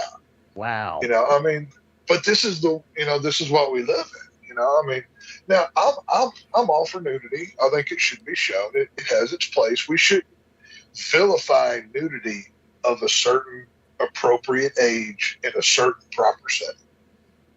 You know what I'm saying? But in this show, it was definitely not needed, especially being the very first scene of the show. Yeah. No, in this Doom Patrol show, something that is brightly colored and cartoony looking graphics is targeted. Kids are going to be attracted to this, and then this is what they're going to see. It's the same thing with the Velma show. This is not the time and place to do this. If you want to do an adult version of this, cool, go right ahead. But it needs to be marked and in a separate section away from children's viewing eyes. Right. Obviously, some kids are going to get to it, but that doesn't mean you don't do your best to try to keep them away. Right. You know what I mean? Well, here's the problem. They're going to say, "Oh, it's the parents' responsibility to go on." And I agree. I do agree that it is. Oh, it is, but you also they need to make it. Maybe these apps saying, "All right, is there anyone underage, or you need to restrict this?" Like when you first get the app, instead of like, "Oh, here's the app, and you're free to roam." Like, well, it's just like TSS2. Here the comment says, and they will continue to do this. They will only change this if everyone decides to move on and not give it any attention whatsoever. Like I said, this is the one and only time I'm ever speaking about this show. Yeah. It will never be brought up from my lips again. I'm not going to finish watching this shit. And it is preachy. It is nothing but they're literally gaslighting you as you watch this show. They are grooming you. They are defiling Scooby-Doo. I mean, they completely destroyed it. I mean, it's done. The Scooby-Doo brand, you can't do anything with it now. This show's going to have to go away, and a long time period is going to have to happen until they do something else with Scooby-Doo. Scooby-Doo's been around. Sad. Scooby-Doo has been around now for going on 54 years. Now wow, I know they haven't done the greatest things in recent years with the Scooby-Doo brand, but this is by far the worst, the most inappropriate. It's horrible. You really can't say anything much nice about it. Like I said, outside of like the animation style, the graphical look, the voice acting and stuff like that. Other than that, and I kind of feel bad for the people that signed on for this show because they're getting targeted themselves just for being a part of it. Really? See, I think they know what they signed up for. This woke crowd, especially with that. The chick that made the show was that Mindy Kaling, that Indian girl that played on The Office. She is TV Velma, show. But I will tell you something I don't know. I will tell you something that I've learned from being friends with a voice actress. She has told me that oftentimes voice actors will go into auditions for characters and they will know next to nothing about who they're auditioning for, what the premise of the show or video game is about. They're just handed a script and they're told, read out these lines and, we'll decide, what you, if you're going to get the part. So I don't fully believe that they knew what they were getting themselves into entirely. But I don't necessarily believe what's going on, EJ. I don't necessarily believe that the people behind the show, except for the creators, the people that wrote the scripts and everything, but the people who just like lent their talent to it to give the show life, again, outside of the writers and the animators who came up with this fucking shit, they shouldn't be catching flack because they're just doing their jobs. Well, the people who should be catching heat is whoever wrote this and decided that this is a premise that would work. What I'm saying? What about the platform that says this is okay? Oh, no, just like TSS said a minute ago, this show should never be watched again. This show should never be clicked on when you open up your HBO Max app. Nobody should watch this. It should not. When they do, if they do their second season, I don't think they've made it yet. Nobody should watch it. No, I mean, they tried to destroy Ghostbusters. They did destroy Terminator. They have destroyed every piece of media, every IP that they can with their woke agendas and, oh, this is the gay version or this is the girl version now. This is the black version. They do it to these properties and then they just move on to the next one. Look, they did it with the 2016 Ghostbusters. Then they moved forward to Terminator and killed off John Connor and gave you an illegal Mexican immigrant woman as a replacement for John Connor. And that's not even a joke. And then the new Terminator was not Arnold Schwarzenegger. It was some tranny looking chick that looked like Rhea Ripley. You know. What's up, Flame Legend? I mean, this is what they do. And now they're just doing it with Scooby-Doo. I guarantee you within 5 years, you're going to have either a gay Batman or a black one. Or a female. Oh, yeah. Or all of them. Well, I know they started changing the sexualities and like gender bending some of the Marvel superheroes over the years lately too. Well, they've done the same thing with DC. They made Robin, the Tim Drake version, gay. Now he's a gay. One, Alan Scott, one of the Green Lanterns, is gay now. There's multiple characters like this. You know, it's all an agenda. They do, you know, all these woke people that aren't even 2% of the population. They demand representation in everything, and everybody's bending to them, and that's why we're in the fucking. They get their representation, but they don't support it. They don't pay. These products don't. Go look up how much money the last Terminator movie made. It made like $5. You know. It's like, oh, we want this, we want that, we want this, we want this special attention. Well, now you got it, yes. and you're not there for it. Right. The female Ghostbusters movie was so bad when they released the collection of Ghostbusters on Blu-ray. They didn't even put it in the box. Yeah. Oh, and they put the first two and the most recent one. And the newest one. Yeah. Wow. They didn't even put. They put Ghostbusters 2 in there, and not even 2016. Ghostbusters 2 is garbage. No, 2 gets a bad rap. 2, I like.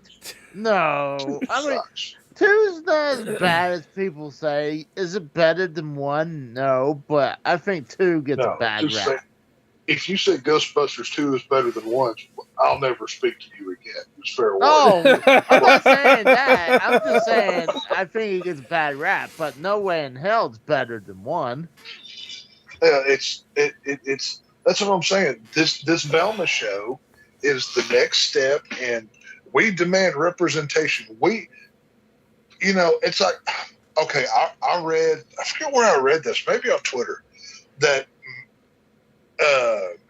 Mindy Kaling, the chick that made this show, said, "Oh yeah, well, growing up, I always related to Velma. I always saw her as Indian."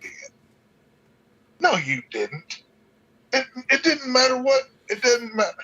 But see, okay, this is not the first time that Velma's been race swapped. There have been other projects that made her like Asian, and guess what? Nobody cared because it was just a product. But they went so far over the line with this, from the sexualization to the filth to making Fred like this predator that didn't go through puberty. It's just they went too far with it. Well, do you think eventually we'll have a gender swap character in these films? I wouldn't doubt it. I mean, watch him have Scooby-Doo is like a transgender dog or something. You know what? I am so glad that the dog himself at least got spared from this atrocity. Well, so far, maybe he's in season 2. We don't know. Well, he's not going to be saved. I mean, it's like you said before. It's going to take time for this to get that bad taste out of your mouth before you can do any other Scooby-Doo. They're going to need to spend years letting this product rest. Otherwise, And honestly, the cartoons are not the same. And honestly, I have no desire to watch their real life movies because I'm like, I just know they're going to Those were actually good. Are the they? live action Scooby I saw the first 2. I like them. I saw the first 2 that were made for theaters, But the ones that Yeah. were made for TV, like the ones on Cartoon Network that came out in like 2010 or whatever, Oh, I haven't seen those. I I'm watched talking I about the watched ones those with, too, but those were not very good. And I I'm didn't talking about watch. the ones with Freddie Prinze Jr. and Sarah Michelle Gellar. Yeah, I of watched course. those. Yeah, I watched those. Those were pretty decent. Aren't And as they? far as that Scoob one, the latest cartoon movie before this atrocity that came out in 2020, I didn't watch that either, just because the art style looked fucking terrible, and it looked so fucking corny. Oh, the artwork ain't gonna be as good as back in the '80s and early '90s or even mid '90s. Everything's gotta be cheap. It gotta look. Well, if you want to watch a good Scooby cartoon that's not the old show, go watch the movie Scooby Doo on Zombie Island. That's I the best love that one. movie. You know they made a sequel to Yes. that one, right, Tex? Like 20 years later. It's not as good. I've seen it. I like it, but it's not as good. Right. The Scooby Doo on Zombie Island is incredible. Yeah, that's It's easily the a- best one. in my Yeah, opinion. it's because it's legit actual zombies. It's not just a man in a mask. You know what I mean? Not only But that, it's got but the I same- think that like underrated band that they got to perform like all the in tracks for throughout the movie outside of outside of the the usual Scooby Doo opening song that was re-recorded by a Right. different group. The one band that they hired to do like the 2 or 3 songs throughout the movie was actually not bad. Definitely underrated in my opinion. But yeah, if you want to watch good Scooby Doo, go watch everything that has come out within, I would say, the first 40 years of Scooby Doo, because I would say the last 10 or 12 years of Scooby Doo has been pretty rocky, What was that pretty one? not good. Scooby Doo Mystery Incorporated or something. That, in my It's a opinion, series. was the last good one. In my opinion, that was the last series good one. If you watch all the way through, spoilers, but it's a prelude to the original show. Right. I Yep. believe that's the one. But that one's good as well. Yeah, that one was the last good Scooby Doo product that came out, in my opinion. There's one that there's one that I haven't gotten to see yet. It's been out for a while. I haven't watched it. It's a Scooby Doo crossover with Courage the Cowardly Dog. Oh I've been yeah, wanting to see I haven't watched that yet either. No, I haven't watched Because it. I love Courage the Cowardly Dog. That was one of my favorite shows from like the 90s, to 2000s. That was a really good show. I always liked it. I tried to get into that one. I don't know. I just couldn't. I enjoyed it. That was a really good Cartoon Network show. I always liked it. I'm trying to remember the one where this is old one where it was a Halloween one where they had all the like Halloween characters in the race, like Dracula. Race. Scooby Doo meets the werewolf. I think it is the one where Shaggy got turned into the werewolf and he was forced in that race. Oh, that's right. I don't remember that. Oh, that's a good one. You need to go watch that. That one is Scooby Doo, but I forgot it. That one, Scooby Doo meets the Boo Brothers, and Scooby Doo in the Ghoul School was good too. Yes. The Boo Brothers. Well, there's so much. Like, I loved on the old Scooby Doo movies, like those old made-for-TV movies from back in the day, when Batman and Robin, the old style, the Adam West style Batman and Robin. Right. They had Don Knotts on there and the Harlem Globetrotters. Yeah, Don Knotts. Those were fucking Sonny cool. and Cher. Yeah. Like the Harlem Globetrotters. Those were fun. Like, Scooby's so cool. Like, it was a wholesome group. It was a team that worked together. Nobody cared what color anybody was. That was never important. I've never met a person that said, "Oh, I wish there was more, brown people or black people on Scooby Doo." Nobody ever said that. You know what I mean? It was just a show. Get over yourself.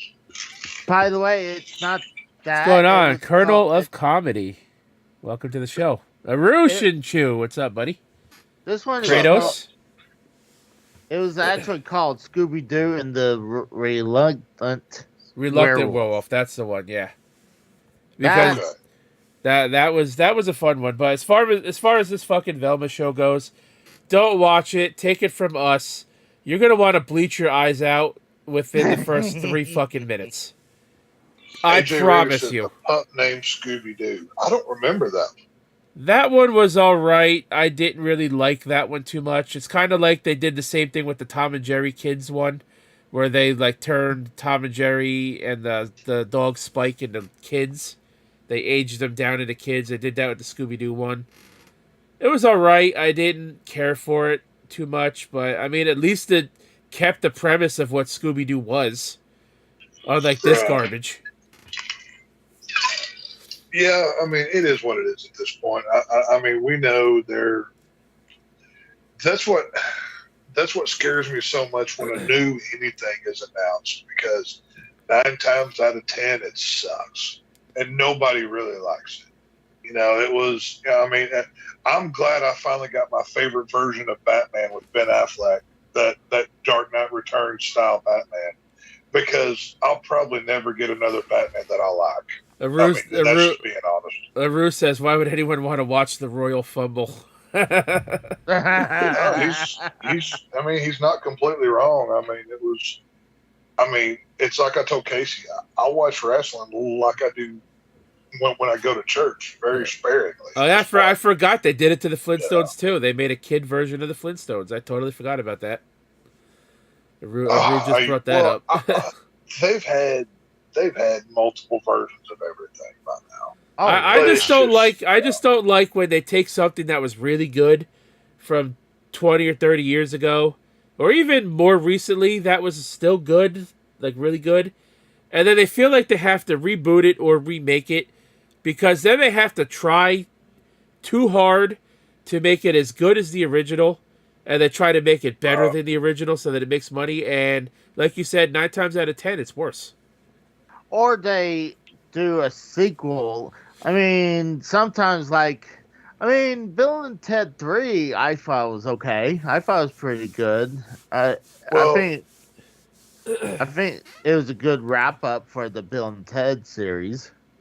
What this show is like Velma and everything else, is proof of why you still need to buy physical media, because they're going to make some new woke version, and they're going to say, oh, this is new, it's better, this is more representation for everybody, and they're going to erase the old one.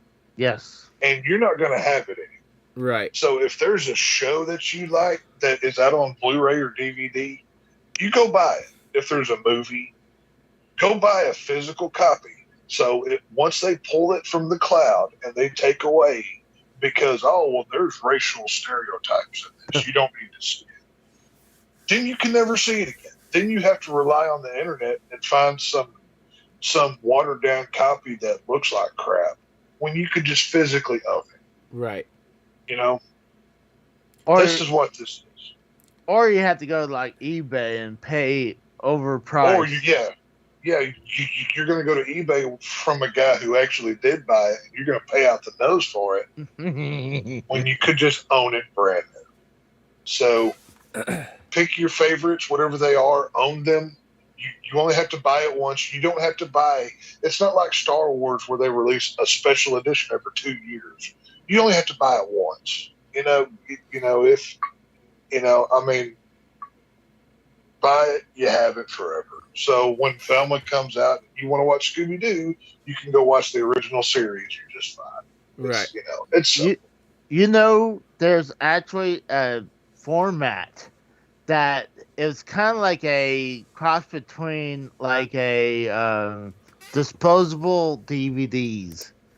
The DVDs are only good for 2 days when you open it up. I think I've heard of this, actually. Yeah, you rip open the package, the DVD is now exposed to air, and it's only good for 2 days, and then it goes bad. The back end goes black, and it's unplayable. It was weird because they make it where you can order it, have it sent to you, but you don't have to send it back to Netflix back in the day. is to the point it's laziness, so you can just throw it in the trash can when you're done. Oh, But yeah, you can look this stuff see, up. I never signed up for Netflix when it was disc rental. I never had that. I did. I didn't sign up for Netflix until it was already its own streaming service. I was late to the game with anything like that. I was kind of too. I did kind of both, where I would get physical, and then I would do the digital. Like if you couldn't find the streaming, you could find the DVD. Right. Oh, Russian True. He says, What is that? "You're untalkable." We know. So I just want to bring up a point to close out this Velma shit. I looked up the rating, the ratings that's going on with the show.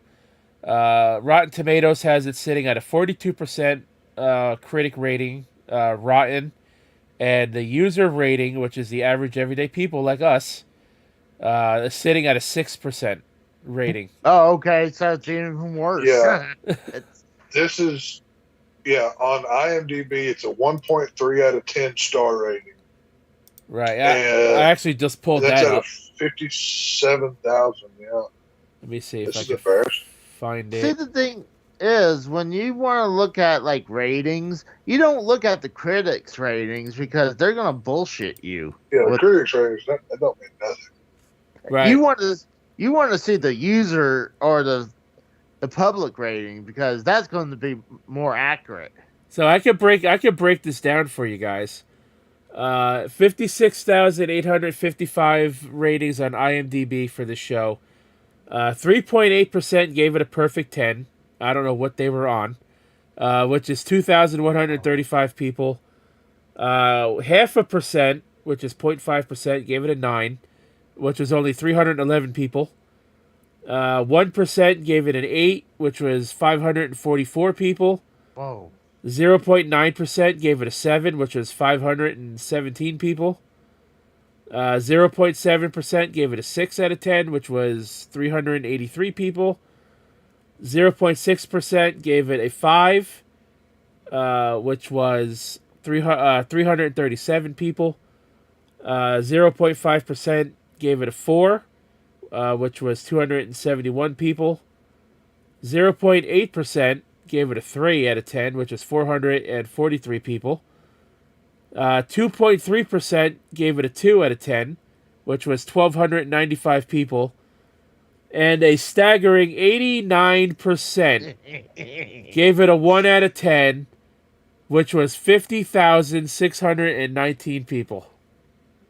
Those people who gave it a 9 or 10 probably need to be checked for if they're on the registry. And I could break this down for you guys even more. All ages, again, which was the entire rating, 1.3 out of 10. Viewers under 18, 1.3. 18 to 29 demographic, 1.3 out of 10. 30 to 44 demographic, which is what me and Tex fall into in the middle of, 1.4 out of 10. 45 and older, 1.6 out of 10. Hold on. Wouldn't I be in the other group? Because you said 45 and older. I'm not 45. Well, you're right. You're 40. I tend to forget. You look like you're older. Hold on. I usually get told I'm young. I look younger, you dick. I don't know about that. They lie to you. So, out of the male demographic, the male demographic as a whole, 1.3 out of 10. Users, male viewers under 18, 1.1 out of 10. Male viewers 18 to 29, 1.2.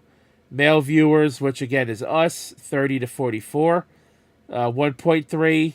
45 plus, 1.5. Female viewers, women must have really liked this show. Listen to these numbers. Female viewers as a whole, 2.6 out of 10. So they doubled the rating from the males. Female viewers under 18, 2.9 out of 10.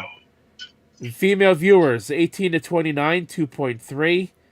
Female viewers, which is only Casey in this regard, 2.9 out of 10. Female viewers 45 and older, 2.6. The Rich and True says I look like 65. I could be the Rose grandpa. God damn, Casey, I wasn't being that mean. Hey, Save God is here. What's going on? Oh, hold on. I mean, how old are you, Rose? I'm 33. Yeah, I guess it would be grandpa. It's in between grandpa and father's age, almost. Yeah. So take it from us. Velma is awful. Don't watch it. Don't waste your time on it. Like I said, I wanted to just watch a little bit of it to see if I could find anything more positive about the show and to see if it really was as bad as everyone was saying it was. And like I said, after the first 3 minutes, I wanted to bleach my eyeballs because nobody needs to see cockroaches fucking. And nobody needs to see underage cartoon girls taking a shower and scrubbing their little cartoon titties and hoo-ha. And there you go. There's Kratos. What were you saying? He wanted to see that? No, it's just saying Kratos is in the chat. Oh, I didn't know he was in there before. My God. There's nothing redeemable about this show. There's no, okay, Rose, the whole time while you were just talking, reading those ratings, I was scrolling through the user reviews on IMDb. And the whole time you were reading, every review was a 1 star out of 10. I found one that was a 7 that says it's better than the reviews say. Literally, everybody is paying this thing. The only people praising it are the woke mob that tell you it's actually good, but they're not actually watching it. They just demand for gay versions of things. This is all this is. Well, I mean, God, like, it's just crazy. Like, we can't have more accurate stuff. Like, the only one that I really thought was okay was actually a good move is when Samuel L. Jackson became Nick Fury. And well, okay, that's different though because there's still a white Nick Fury. Nick Fury's still white. In Marvel Comics, they have the regular universe and the Ultimate Universe. In the Ultimate Universe, Nick Fury, when they wrote it, he was drawn to be Sam Jackson because they wanted him to play him in a movie. That's how that happened. You know what I mean? And I when you tell me Nick Fury, I think of Samuel Jackson. Right, but you could also think of David Hasselhoff, white guy with an eye patch. Oh, God. Because he played Nick Fury. You know, it is what it is. Technically, you can have that version. But see, here's the thing. You don't see black Nick Fury walking around demeaning white people. You don't get that. You know what I mean? Oh, kind of. I mean, he did that to, like, Iron Man. Kind of. Okay, but he's never walked around, saying how much superior he is to white people. Or, okay, perfect example on this show, Daphne. She looks white. Okay, if you look at the cartoon, she looks white. But she's supposed to be Asian, and it's voiced by an Asian actress. But you would never, it's the subtle little jabs that they do within this show. It's just embarrassing. It's like, why, if you hate the product this bad, why make anything of it? You know what I mean? That's what I don't understand. Well, the only reason I think it's going to have a season 2 that's going to get made is because how many people watch this series. That's it. Yeah. It's HBO Max knows, if we make a season 2 of this, people will click on our app more, at least for a little while, and they may watch something else while they're already here. Yeah. That's all it is. See, I mean, just like this, just like that meme about Star Wars. It's a trap. it's a trap. This is what this is.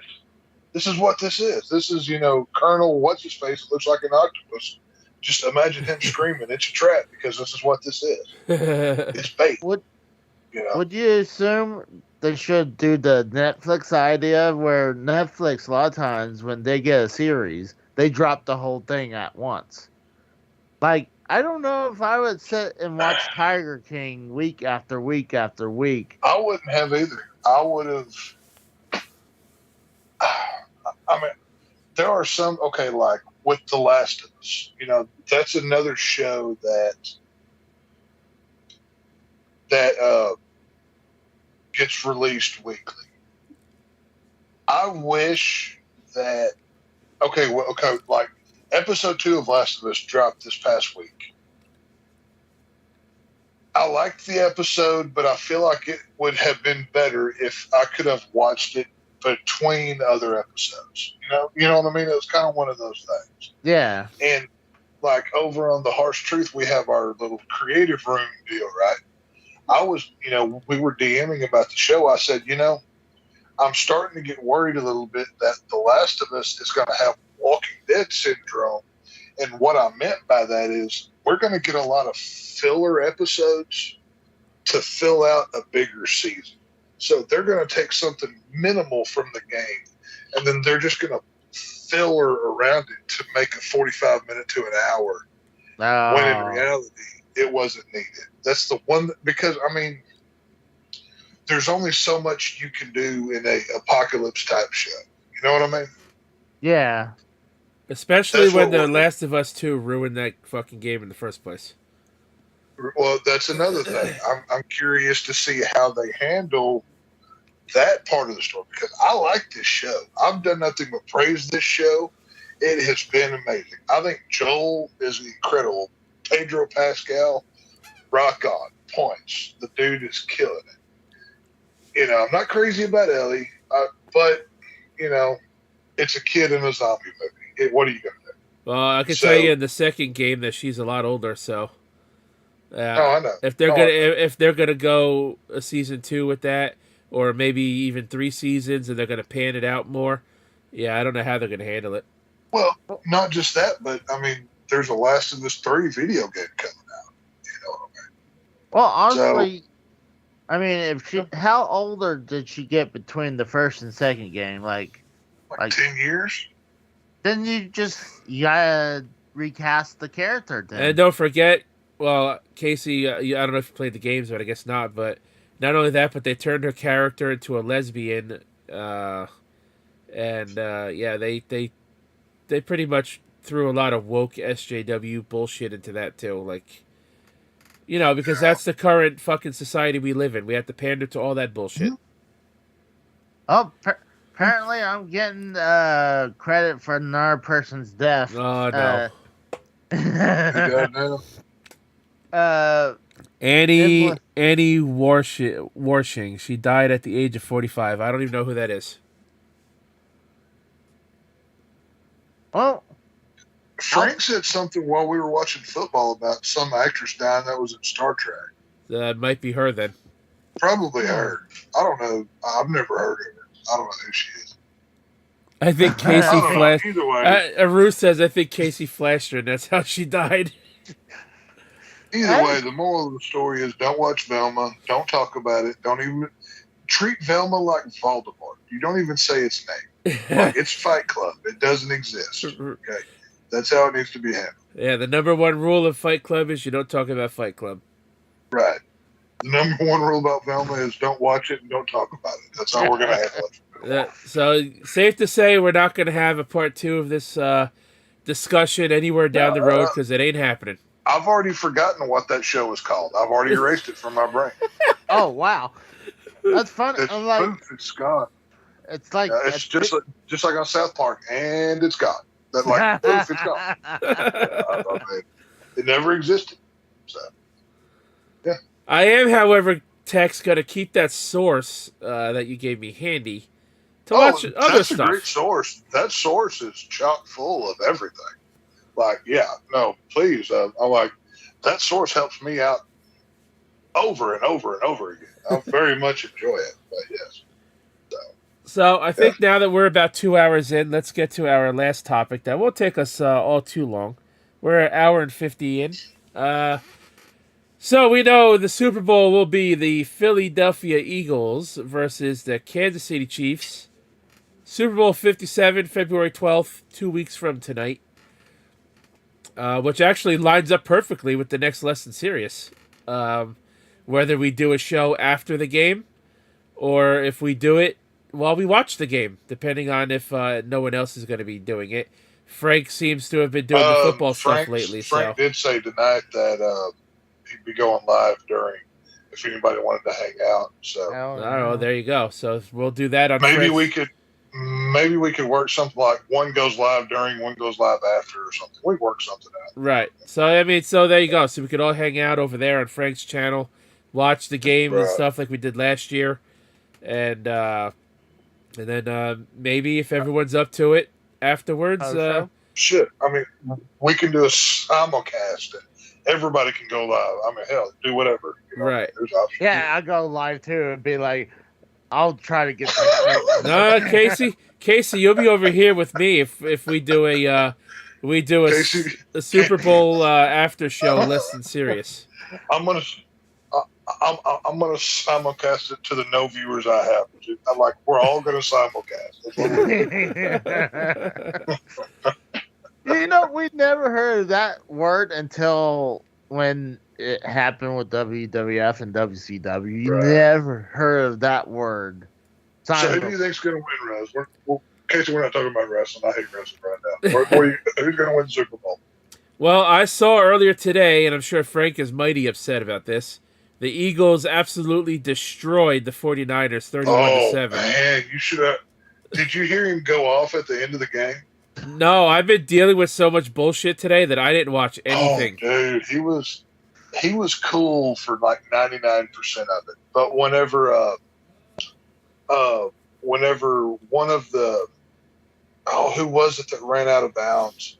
It was one of the I can't remember which player it was. Anyway, one of the Eagles ran out of bounds. I want to say it was a wide receiver. But the San Francisco player shoves him afterwards, and to get a personal foul penalty. Frank just snaps. He pops. He just goes off. How can you be so stupid? You bunch of morons. This is embarrassing. Like, just go back and find it. It's towards the end. And I just laughed. I let him go, have his moment. He needed to vent. Let the man talk. But. I know that was his team, so. Well, I mean, gotta remember, they actually hadn't won a Super Bowl longer than the Cowboys. We were 1 year in front of them. So they've been waiting longer than we have. So, but we can understand his pain. I mean, we've been hadn't been in the Super Bowl for decades. Hey, the Dolphins haven't been in it since long before I was even born. It's depressing. It's too depressingly long, but it is what it is. But I don't know. In all honesty, I'm going to stick with the Eagles here. You going Eagles? I'm going Eagles. What are you? Give me a number. Like, you don't have to give me an exact number, but like, how much will the Eagles win by? I want to say, you know what? I'm going to say they win by touchdown. 7 points. Oh, okay. I'm going to go on the opposite of that. I think Kansas City takes it. I'll go Kansas City by 6. I think it's going to be a close game.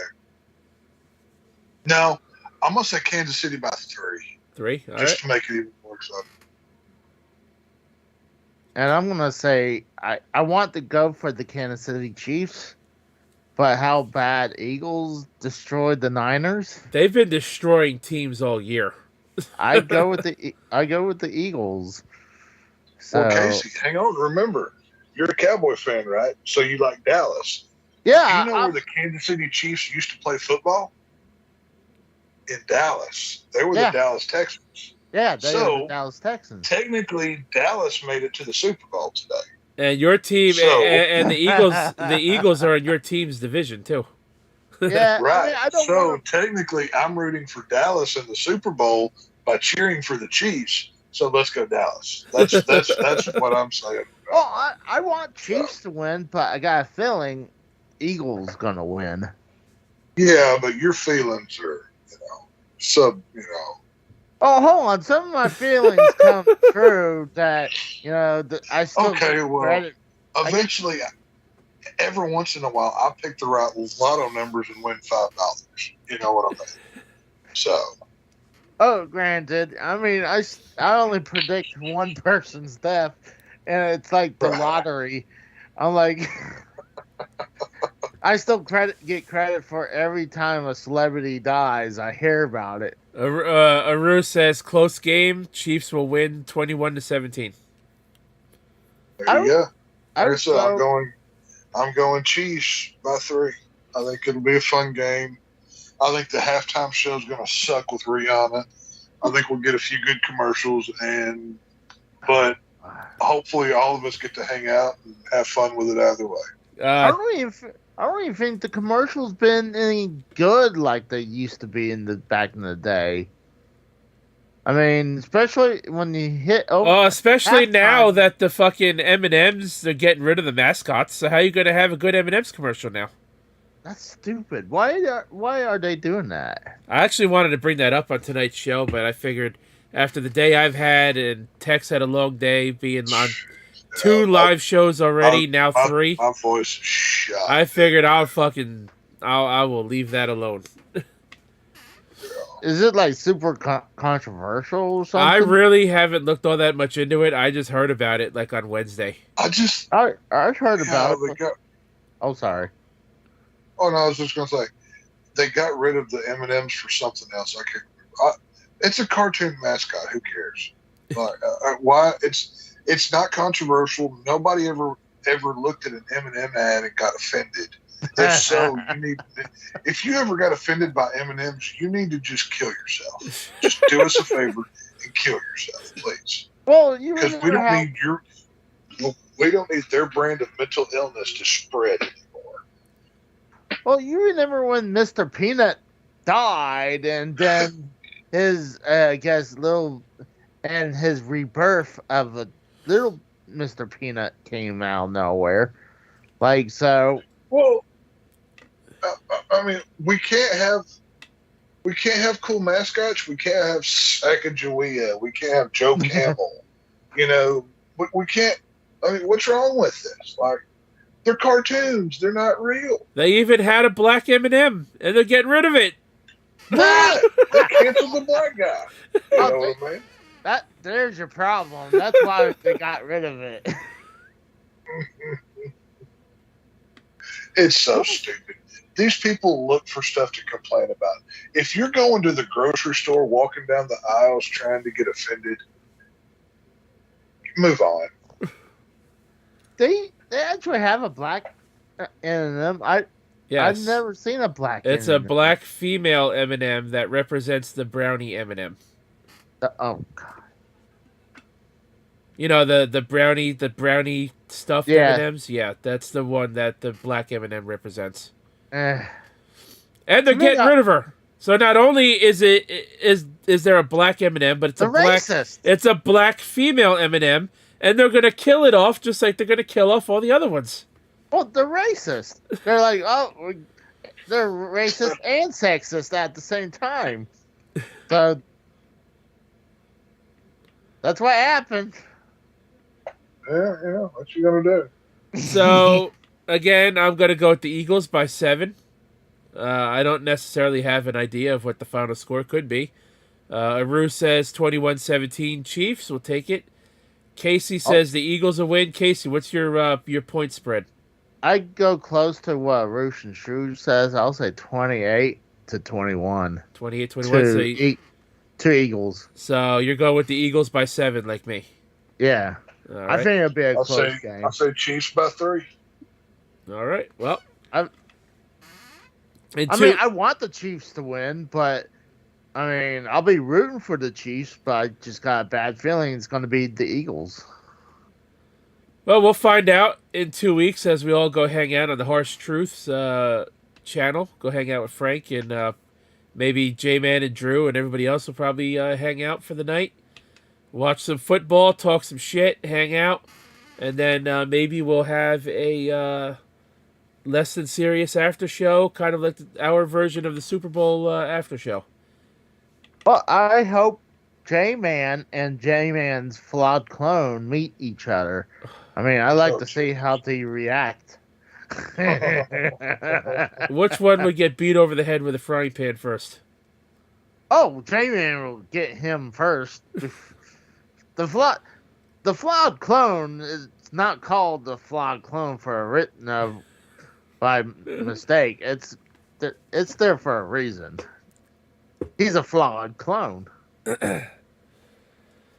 Well, you guys, I said we'd get out of here in about 2 hours, and we've reached the mark. So I think it's about high time we say our goodbyes, we do our plugs, and we get the fuck out of here because, I think we've covered everything we needed to cover tonight. I think we did pretty good in 2 hours. What do you think? What do you guys think?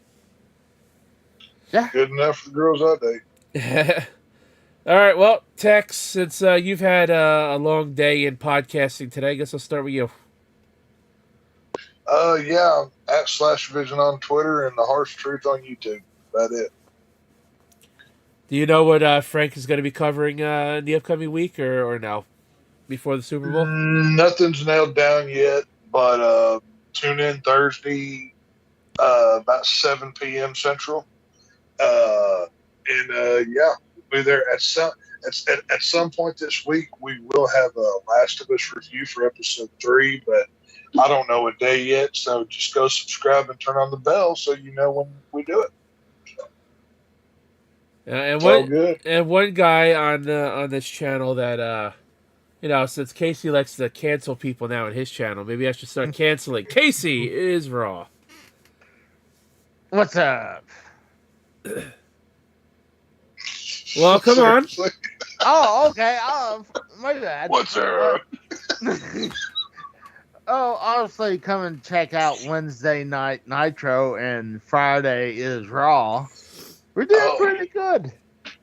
And I got a couple video game plays that I recorded before being on Frank's show earlier and here, so...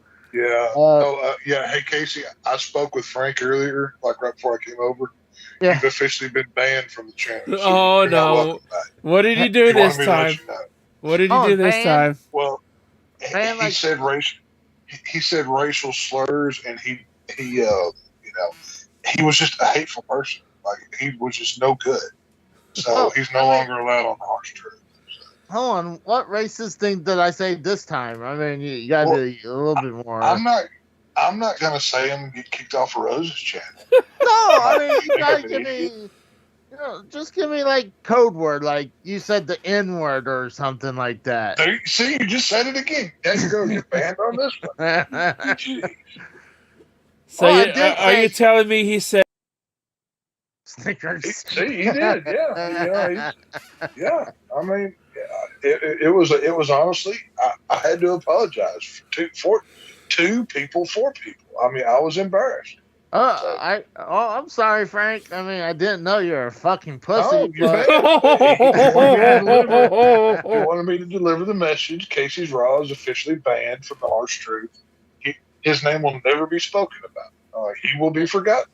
So. Am I banned in the chat too, or? That's yet to be determined. We haven't decided your fate. You'll find out. Well, I guess that's one less person that'll be hanging out with us during the Super Bowl party. I'll be waiting on hold that I'll never. Maybe the real Casey can now come hang out with us because this fake one's been taking his spot. You know what I mean? Casey, I just got to ask you, what do you have against the goddamn candy bar with caramel and peanuts in it? Are you talking about me or the N&M people? You. What do you have against a piece of candy, a candy bar that has caramel, nougat, and peanuts in it? I mean, You throw the word around apparently on other people's live streams, left and right. Well, don't like its skin color. Oh, come no on. Good. He calls them no good and kinds of things. It's filthy what he said. Oh, I mean, yeah, pretty much. Text said it right there. I mean, They're no good, lazy. Those goddamn Snickers. Oh, no. They're taking up all the white man's air, right? Is that what's in there? Oh. So, I mean, they're taking up all the white chocolate that's out there. I mean, Yeah. I mean, why can't we have white Snickers out there? Oh, I mean, come on. I mean, hold on. We have white Hershey bars. I mean, they have cookie and cream Hershey bar. Why don't we have white Snickers bar? If you say that word one more time, I'm going to have to cancel you too. Snickers. Well, Casey's not raw anymore. He's canceled, y'all. So Casey's he's over. He's going to have to change his channel name again from Casey is Raw and Wrestling to Casey is Canceled and Racist. Yeah. So. Well, guys, so Casey, what do you got coming up this week on your racist channel?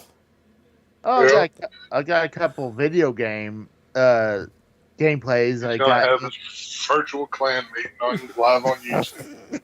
You know. So. Well, no, I don't have that on YouTube. It's on a Discord that secret Discord channel.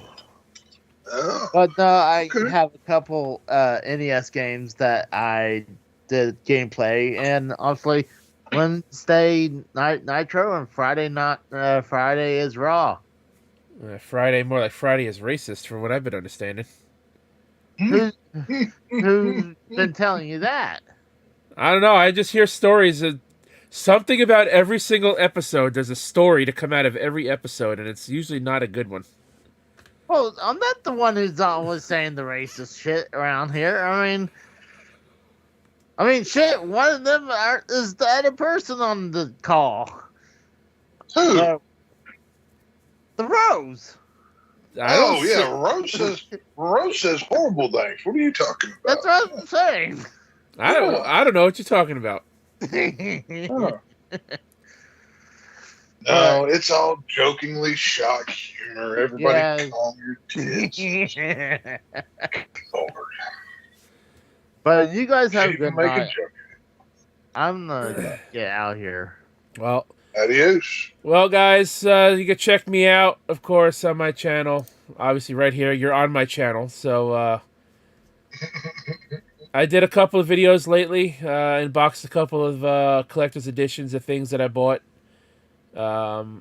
Opened up some Pokemon cards last Sunday for the new, for the newest expansion set for the Pokemon card game series.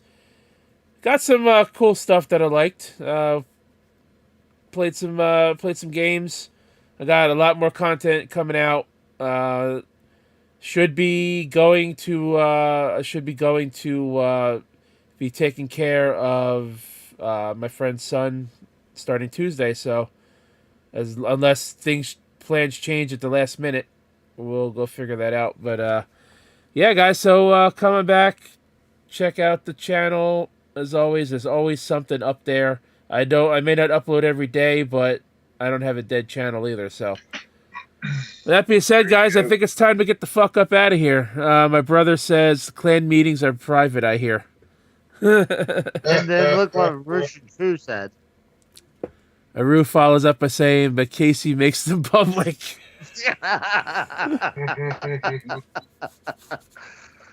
So let's shout out everybody in the chat before I give out the closing here. I want to say what's up. And thanks to Bam, Tour Capture. We've had AJ Raider in the chat. Michael. We don't say happy birthday to him anymore. That's been over with. I canceled that. Tex double dipping in the chat, and then on the call, Randy Viper was over here for a little bit. Casey, of course, he's got to get in that double dip action too. We've had who else? Who else made it into the chat ski? We had Swerve. Thanks for stopping by. We had Flame Legend as well. Larushin Chu. Kratos, TSS. Of course, my brother Saying God. EJ News and updates. I think I got everybody. And oh no, I missed one. We have Colonel of Comedy. Thanks for stopping by the chat ski tonight. Well, that being said, guys, check out all the channels mentioned in the show. Harsh Truth on YouTube. Casey is racist and canceled. Check him out. Check out Derailed Gaming. Drew's got gaming videos up pretty much every day, and he goes live on Friday nights. I actually think he's live right now. If once we get done here, go click over there. You should watch him for a little while. Go raid him. Go raid him. Yeah. I didn't realize he was live. I know he usually does it on Friday nights, 10 p.m. Eastern time. I'm looking at my YouTube right now. At Derailed Gaming is currently live, so leave us and go to him. Tell him we sent you. Yeah, there you go. Go over there, say what's up to Drew. Go in there and shout LTS raid, and he'll know who it was from. Yep. Yes. And so check him out. Check out the Derailed Patreon. For $1 a month, you get almost 300 episodes of podcasting material from the original Derailed podcasting channel before it was rebranded to a gaming channel. You get thousands of hours of content and highlights from the old shows and stuff, as well as exclusive archived Patreon content that is still available to watch. Follow me right here on Twitch and Rumble. Subscribe to the YouTube channel if you're not already. Greatly appreciate it. If you haven't done so yet, hit the like button on this stream because we like doing this show bi-weekly. And I think keeping it every 2 weeks keeps it fresh every time we do it instead of doing it every week. Oh, I agree. Follow me on social media. Follow Casey as well on social media and Tex. Of course, we're all on Twitter. I am, of course, at the Rose Gaming with underscores. Casey is at Casey is Raw. Tex is at Slasher Vision. So check us. one word. Check us all out on Twitter. Follow us and whatnot. Especially me, so you know when I go live and upload a video. You'll never know when Casey uploads videos, though, because he just puts the YouTube link without any context. It works just fine, apparently. But you said and whatnot. Are you talking about the channel? No, the app that sells stuff. The whatnot. I don't even know what that app is. I think he's talking about whatnot as just like a useful term of expression here. Right. Oh, okay. So not the selling app. Right. No. And okay. March 10th, I will say this right now. March 10th, I might have something special I might be able to air on YouTube because I will be going to a convention. I've mentioned this convention to Tex in the past. Going back to Monster Mania, Nice. coming back to New Jersey in March, where I will be meeting a certain somebody whose son was on Casey's channel last week. Or rather, last Monday. Who I'm talking about, I will have the pleasure to meet the one and only, the American Badass, the Phenom, the Dead Man, the Undertaker. Cool. I'll be getting to meet him. You're talking about Taker's bastard son. Right, but I keep missing that dude. But I'll get to meet his daddy. I can't wait to actually talk to this guy because the way y'all make him sound is really cool. I mean, Well, did you at least go back and listen to him? Oh, I did. No, I went back and I listened a couple times. That's what I'm saying. I want to talk to this dude. But Cora was, I mean, she is. Can y'all believe Cora thinks that's me? Why? I mean, y'all know me. I'm very proud of my name and who I am. I don't pretend to be anybody. But Cora just, with Cora's hateful spite that she just has built up in her, I don't get it. I don't know. And I don't know if he'll ever come back. I don't know how the hell he gets the link unless someone in the Twitter chat just leaks it to him. Well, he probably hacked it. You know, I mean, you know, let's be honest. If he found his daddy as an Undertaker, it's probably not that hard to get into a measly little old YouTube thing. You know what I Probably. mean? Well, That's great. see, the Undertaker's probably not aware of this, so maybe when I go meet him on March 10th, I might have to make him Right. aware of who his Holy bastard crap. son is. You know, okay, Taker's bastard son. If you're listening, I hope you're listening. You need to send Rose a message, a voice message, even a video message. But if you don't want to reveal your face, just send him a voice message. Rose can play it on his channel, and he can play it for the Undertaker when he gets to meet him. Maybe we can make a connection here. You know what I mean? So, just putting it out there. Well, he's not. The thing is, I don't think he's going to want to recognize his bastard son because then he's going to have to. You know, maybe we can put a family back together in 2023. We can at least try. You know. Yeah, we can at least try. I don't think it's going to work, but it's worth a shot. Well, I will say this: I have dropped 500 big ones to make this happen. Jeez. So I will be doing a photo. I'll be doing a photo op with him as well as meeting him again for a second time that same night to get his autograph. I don't know what I'm going to have him sign though. So yeah, it's going to be a good night. Do you have like overall. an urn, or could you get an urn? I actually do have. I do actually have like a miniature one that my grandfather's ashes are in. I was going to say, Well, no, you need like a full size one that's empty. So, I mean, I guess the easy answer is like an action figure or something. But I mean, I do have a Funko Pop of him, but there you go. I mean, I have Kane's autograph on his Funko Pop. So, then the Funko Pop. Yeah, that might be best if you have a matching pair. Yeah. If I get you some money, Rose, if I ship you my wife's urn, would you get him sign it? I don't know if he would sign that, but then again, I don't know why. I don't see why not. But the only bad thing about the way his autograph thing is done, it's being sold through a third party that's connected to Monster Mania. So you would actually have to go on there and purchase his autograph like now, if it isn't already sold out, because it was revealed last Tuesday. So it might even be sold out already, for all I know. Probably. I mean, and the autograph alone is $200. Good God. Plus $33 for tax and service fees, online fees. They tax autograph? Yeah, apparently this fucking third party company did. But yeah, I'm getting the autograph CO8 as well, so I'll have the certificate of authenticity right after he puts his ink on whatever I give him. That's cool. So I just thought I'd throw that out there. Maybe I get a little recording.